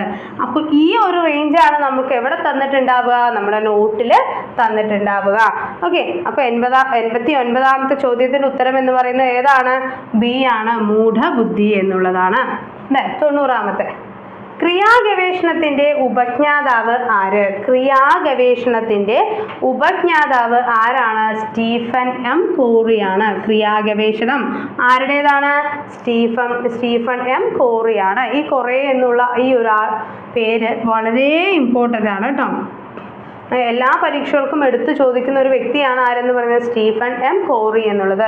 ക്രിയാഗവേഷണത്തിന്റെ ഉപജ്ഞാതാവാണ് ആരെന്ന് പറയുന്നത്? സ്റ്റീഫൻ എം കോറി എന്ന് പറയുന്നത്. 91ാമത്തെ ചോദ്യം, മക്കളില്ലാത്ത ധനാഢ്യൻ തോമസ് സാമൂഹ്യ സേവന പ്രവർത്തനങ്ങളിൽ സജീവമായി ഇടപെടുന്നു. ഇത് ഏത് തരം സമായോജന തന്ത്രമാണ്? എന്താണ്? ഒരു സെക്ഷനിൽ അദ്ദേഹത്തിന് മക്കളില്ല. അപ്പോൾ അദ്ദേഹം എന്ത് ചെയ്യുന്നു? മറ്റൊരു മേഖലയിൽ അല്ലെങ്കിൽ അതിനോട് സാമൂഹികമായി അംഗീകരിക്കപ്പെടുന്ന മറ്റൊരു മേഖലയിൽ അദ്ദേഹം പ്രവർത്തിക്കാനായിട്ട് ശ്രമിക്കുന്നു. അതിനെയാണ് നമ്മൾ എന്ത് പറയുന്നത്? ഉദാത്തീകരണം എന്ന് പറയുന്നത്. അതിനെയാണ് നമ്മൾ എന്ത് പറയുന്നത്? ഉദാത്തീകരണം എന്ന് പറയുന്നത്. ഓക്കെ, നമ്മൾ ഈ ഒരു ഭാഗം ഞാൻ പറയാൻ വിട്ടുപോയി. സ്റ്റീഫൻ എൻ കോറിയാണ് ക്രിയാഗവേഷണത്തിന് രൂപം നൽകിയത്. ഓക്കെ, അത് നമ്മൾ ഡിസ്കസ് ചെയ്തിരുന്നതാണ് അല്ലേ? 93ാമത്തെ ചോദ്യത്തിലോട്ട് കിടക്കാം. താഴെ കൊടുത്തിരിക്കുന്നവയിൽ കൂട്ടത്തിൽ പെടാത്തത് ഏത്? താഴെ കൊടുത്തിരിക്കുന്നവയിൽ കൂട്ടത്തിൽ പെടാത്തത് ഏത് എന്നുള്ളതാണ്. മാക്സ് വെർത്തിമർ ഉണ്ട്, John Mayer, Daniel Goleman, Peter Salovey. Daniel Goleman, Peter സലോവയൊക്കെ പറയുമ്പോൾ നമ്മൾ ഏത് പറഞ്ഞു? വൈകാരിക ബുദ്ധിയുമായി ബന്ധപ്പെട്ട മാക്സ് വെർത്തിമർ ആണ്. അപ്പോൾ നമുക്ക് ആൻസർ വരുന്നത് ഡാനിയൽ ഗോൾമാൻ അല്ല. വൈകാരിക ബുദ്ധി എന്നുള്ള കൺസെപ്റ്റ് വരുന്നത് ഗോൾമാൻ്റേതാണ്. അപ്പോൾ താഴെ കൊടുത്തിരിക്കുന്നവയിൽ കൂട്ടത്തിൽ പെടാത്ത ആര് തന്നെയാണ്? മാക്സ് വെർത്തിമർ തന്നെയാണ്. ഓക്കെ, അടുത്ത ചോദ്യം 94 അല്ലേ? മനുഷ്യ മനസ്സിലെ പോലീസ് ഫോഴ്സ് എന്നറിയപ്പെടുന്നത് എന്താണ്? അഹം. നമ്മൾ സിഗ്മണ്ട് ഫ്രോയിഡിന്റെ തിയറീസ് പറയുമ്പോൾ ഇത്, ഈഗോ, സൂപ്പർ ഈഗോ ഒക്കെ പഠിക്കാറുണ്ടല്ലേ? അതുമായി ബന്ധപ്പെട്ടൊരു ചോദ്യമായിരുന്നു അത്. മനുഷ്യ മനസ്സിലെ പോലീസ് ഫോഴ്സ് എന്നറിയപ്പെടുന്നത് അഹമാണ്. 95ാമത്തെ ചോദ്യം, ഒരു ക്ലാസ്സിൽ സോഷ്യോഗ്രാം തയ്യാറാക്കിയപ്പോൾ ലീന എന്ന കുട്ടി അനുവിനെയും അനു എന്ന കുട്ടി കരിഷ്മയെയും കരിഷ്മ ലീനയെയും കൂട്ടുകാരായി നിർദ്ദേശിച്ചു. ഇത്തരം കൂട്ടങ്ങളാണ് എന്തെന്ന് പറയുന്നത്? ക്ലിക്കുകൾ എന്ന് പറയുന്നത്. എന്ത് പറയുന്നതാണ്? ക്ലിക്കുകൾ എന്ന് പറയുന്നു. നമുക്കറിയാം സോഷ്യോമെട്രി ടെക്നിക്കുകളിൽ ക്ലിക്കുകൾ ഉണ്ട് അല്ലെ? പിന്നെ എന്താണുള്ളത്? ഐസോലേറ്റഡ് ഉണ്ട്. ക്ലിക്കുകൾ, ഐസോലേറ്റഡ്, അതേപോലെ സ്റ്റാർസ് ഒക്കെ വരുന്നുണ്ട്. അതിൽ ഗ്യാങ്ങുകൾ എന്നുള്ള കൺസെപ്റ്റ് ഉണ്ടോ? ഇല്ല കേട്ടോ. അതാണ് നമ്മളെ തെറ്റിക്കാനുള്ളൊരു ഓപ്ഷന്. ഓക്കെ, ക്ലിക്കും താരങ്ങളും എന്നുള്ളതാണ്. താരം എന്ന് പറയുന്നത് എല്ലാവരും ഇഷ്ടപ്പെടുന്ന അല്ലെങ്കിൽ എല്ലാവർക്കും ഒരേപോലെ സ്വീകാര്യമായിട്ടുള്ളൊരു കുട്ടിയാണ് സ്റ്റാർസ് എന്ന് പറയുന്നത്. ക്ലിക്ക് എന്ന് പറയുന്നത് ചെറിയ ചെറിയ ചെറിയ ഗ്രൂപ്പുകളായിട്ട് വരുന്നതാണ്. പക്ഷെ നമ്മൾക്ക് അവിടെ തെറ്റുന്ന ഒരു ഓപ്ഷനാണ് എന്തെന്ന് പറയുന്നത്? ഈ ഗ്യാങ്ങുകൾ എന്നുള്ളത്. അതിലോട്ട് പോകരുത്. അപ്പോൾ ഒരു ക്ലാസ്സിൽ സോഷ്യോമെട്രി തയ്യാറാക്കിയപ്പോൾ ലീന എന്ന കുട്ടി അനുവിനെയും അനു കരിഷ്മയെയും കരിഷ്മ ലീനയെയും കൂട്ടുകാരായി നിർദ്ദേശിച്ചെങ്കിൽ അത് ക്ലിക്കുകളാണ്. അടുത്തത്, ജയകൃഷ്ണൻ ഒരു നാവികനാണ്, കുമാർ ഒരു ആർക്കിടെക്റ്റ് ആണ്. ഓക്കെ, ആർക്കിടെക്റ്റും നാവികനും. അപ്പം തന്നെ അറിഞ്ഞു സ്ഥലവുമായി ബന്ധപ്പെട്ട് എന്തോ ആണെന്ന് അല്ലെ. ഇവരിൽ കാണപ്പെടുന്ന ഏത് തരം ബഹുമുഖ ബുദ്ധിയാണ്? ദൃശ്യസ്ഥലപരമായ ബുദ്ധി. 3D ആയിട്ടുള്ള വിഷ്വലൈസേഷനും ഒക്കെ വരുന്നത് ഏതിൽ തന്നെയാണ്? ദൃശ്യസ്ഥലപരമായ ബുദ്ധി എന്ന കൺസെപ്റ്റിൽ തന്നെയാണ്. 97ാമത്തെ ചോദ്യം, ജീൻ പിയാഷെയുടെ അഭിപ്രായത്തിൽ ഞാൻ കരഞ്ഞാൽ അമ്മ വരും, വസ്തുക്കൾ താഴെയിട്ടാൽ ഒച്ചയുണ്ടാവും എന്നിങ്ങനെ കാര്യകാരണ സംബന്ധമായ ആദ്യ ധാരണ ഉടലെടുക്കുന്ന വൈജ്ഞാനിക വികാസഘട്ടം ഏതാണ് എന്നുള്ളതാണ്. വൈജ്ഞാനിക വികാസഘട്ടം ഏതാണ്? ജീൻ പിയാഷെയുടെ അഭിപ്രായത്തിൽ ഞാൻ കരഞ്ഞാൽ അമ്മ വരും, വസ്തുക്കൾ താഴെയിട്ടാൽ സൗണ്ട് ഉണ്ടാവും എന്നുള്ളതൊക്കെ വരുന്നത് ഏത് ഘട്ടത്തിലാണ്? സംവേദന ചാലക ഘട്ടത്തിലാണ്. പഠിതാവ് തൻ്റെ പഠനത്തെ വിമർശനാത്മകമായി സ്വയം വിലയിരുത്തുന്നതാണ്. പഠനത്തെ വിലയിരുത്തൽ, പഠനത്തിനായുള്ള വിലയിരുത്തൽ, പഠനം തന്നെ വിലയിരുത്തൽ, പഠനത്തെ ആന്തരികമായി വിലയിരുത്തൽ എന്നുള്ളത് ഇത് കഴിഞ്ഞ തവണ PSC ക്യാൻസൽ ചെയ്ത ഒരു ചോദ്യമാണ് കേട്ടോ. അടുത്ത ചോദ്യം എന്ന് വരുന്നത് 99ാമത്തെ ചോദ്യമാണ്. അതീത ചിന്ത അഥവാ മെറ്റാകോഗ്നിഷൻ എന്ന ആശയം. മെറ്റാകോഗ്നിഷൻ എന്ന ആശയം ആരുടേതാണ്? മെറ്റാകോഗ്നിഷൻ ആരുടേതാണ്? ഫ്ലേവലിൻ്റെതാണ്. മെറ്റാകോഗ്നിഷൻ എന്ന കൺസെപ്റ്റ് ആരുടേതാണ്? ഫ്ലേവലിൻ്റെതാണ്. താഴെ കൊടുത്തിരിക്കുന്നവയിൽ തെറ്റായ ജോഡി ഏതെന്ന് തിരഞ്ഞെടുക്കുക. നമ്മൾ കഴിഞ്ഞ UPSCയുടെ ചോദ്യപേപ്പറിൽ അവസാനത്തെ ചോദ്യം 100 ചോദ്യങ്ങൾ നമ്മൾ വർക്കൗട്ട് ചെയ്ത് കഴിഞ്ഞു. ഘട്ടസിദ്ധാന്തം ജീൻ പിയാഷെ, ബോധനോദ്ദേശ വർഗീകരണം ബെഞ്ചമിൻ ബ്ലൂം അല്ലെ. ഇപ്പം നമ്മൾ ടാക്സോണമി, ബ്ലൂംസ് ടാക്സോണമി നമ്മൾ പഠിക്കുന്നതാണ്. ഘട്ടസിദ്ധാന്തം എന്ന് പറഞ്ഞ ഏതാണ്? വികസന ഘട്ടങ്ങളുമായി ബന്ധപ്പെട്ടൊരു ജീൻ പിയാഷെയുടെ തിയറി. സഹവർത്തിത പഠനം വൈഗോട്സ്കി, വ്യക്തി കേന്ദ്രീകൃത സിദ്ധാന്തം ആൽപോർട്ട് എന്നുള്ളതാണ് തന്നിരിക്കുന്നത്. ഏതാണ് തെറ്റായ ജോഡി? വ്യക്തി കേന്ദ്രീകൃത സിദ്ധാന്തം ആൽപോർട്ട് എന്നുള്ളതാണ് തെറ്റായി വരുന്ന ജോഡി എന്ന് പറയുന്നത്. ഓക്കെ, അപ്പോൾ നമ്മുടെ ഇന്നത്തെ സെഷനിൽ നമ്മൾ കഴിഞ്ഞ UPSC പരീക്ഷയുടെ ചോദ്യപേപ്പറും അതിൻ്റെ സോഴ്സും റിലേറ്റഡ് ഫാക്ട്സും എല്ലാമാണ് ഡിസ്കസ് ചെയ്തിരുന്നത്. അപ്പോൾ അതെല്ലാം നിങ്ങൾക്ക് വളരെയധികം യൂസ്ഫുൾ ആയിട്ടുണ്ടാവുമെന്ന് വിചാരിക്കുന്നു. നിങ്ങൾക്ക് വരുന്ന PSCക്ക് അല്ലെങ്കിൽ വരുന്ന LPSC UPSC പരീക്ഷയ്ക്ക് ഇത് വളരെയധികം ഹെൽപ്ഫുൾ ആയിരിക്കും. സോ നിർബന്ധമായും സേവ് ചെയ്ത് വെച്ച് കാണാനായിട്ട് ശ്രദ്ധിക്കുക. അതേപോലെ തന്നെ LPSC UPSC കേട്ടറ്റിനായി പ്രിപ്പയർ ചെയ്യുന്ന നിങ്ങളുടെ സുഹൃത്തുക്കൾ ഉണ്ടെങ്കിൽ അവർക്ക് കൂടെ ഈ വീഡിയോ ഒന്ന് ഷെയർ ചെയ്ത് കൊടുക്കുക. ഇഷ്ടമായിട്ടുണ്ടെന്നുണ്ടെങ്കിൽ ലൈക്ക് ചെയ്യാനും കമൻറ്റ് ചെയ്യാനും മറക്കരുത്. അപ്പോൾ കൂടുതൽ ഉള്ള ഇനിയും ഇതുപോലുള്ള വീഡിയോസ് ലഭിക്കുന്നതിനായിട്ട് നമ്മുടെ ചാനൽ ഒന്ന് സബ്സ്ക്രൈബ് ചെയ്യുക. അതേപോലെ ബെല്ലൈക്കൺ കൂടെ ഒന്ന് എനേബിൾ ചെയ്യുക. ഓക്കെ, അപ്പോൾ നമുക്ക് ഇനിയും കൂടുതൽ ചോദ്യങ്ങളും അതേപോലെ തന്നെ പുതിയ പാറ്റേൺ ചോദ്യങ്ങളും എല്ലാം ആയിട്ട് ഞാൻ നിങ്ങളുടെ മുന്നിലേക്ക് വീണ്ടും വരുന്നതാണ്. അതുവരയ്ക്കും എല്ലാവർക്കും താങ്ക് യു സോ മച്ച്. നമ്മുടെ ബാച്ചിലോട്ട് ജോയിൻ ചെയ്യുന്ന കാര്യം മറക്കരുത് കേട്ടോ. അപ്പോൾ നമ്മുടെ പുതിയ ബാച്ചുകൾ ആരംഭിക്കുന്നുണ്ട്. അപ്പോൾ എത്രയും പെട്ടെന്ന് തന്നെ ജോയിൻ ചെയ്യുക. അപ്പോൾ നമുക്ക് അടിപൊളിയായി പഠിക്കാം. ഭാവിയിൽ എല്ലാവർക്കും നല്ല അടിപൊളി അധ്യാപകരാവാൻ സാധിക്കട്ടെ എന്ന് കൂടെ ഞാൻ ആശംസിക്കുന്നു. Thank you.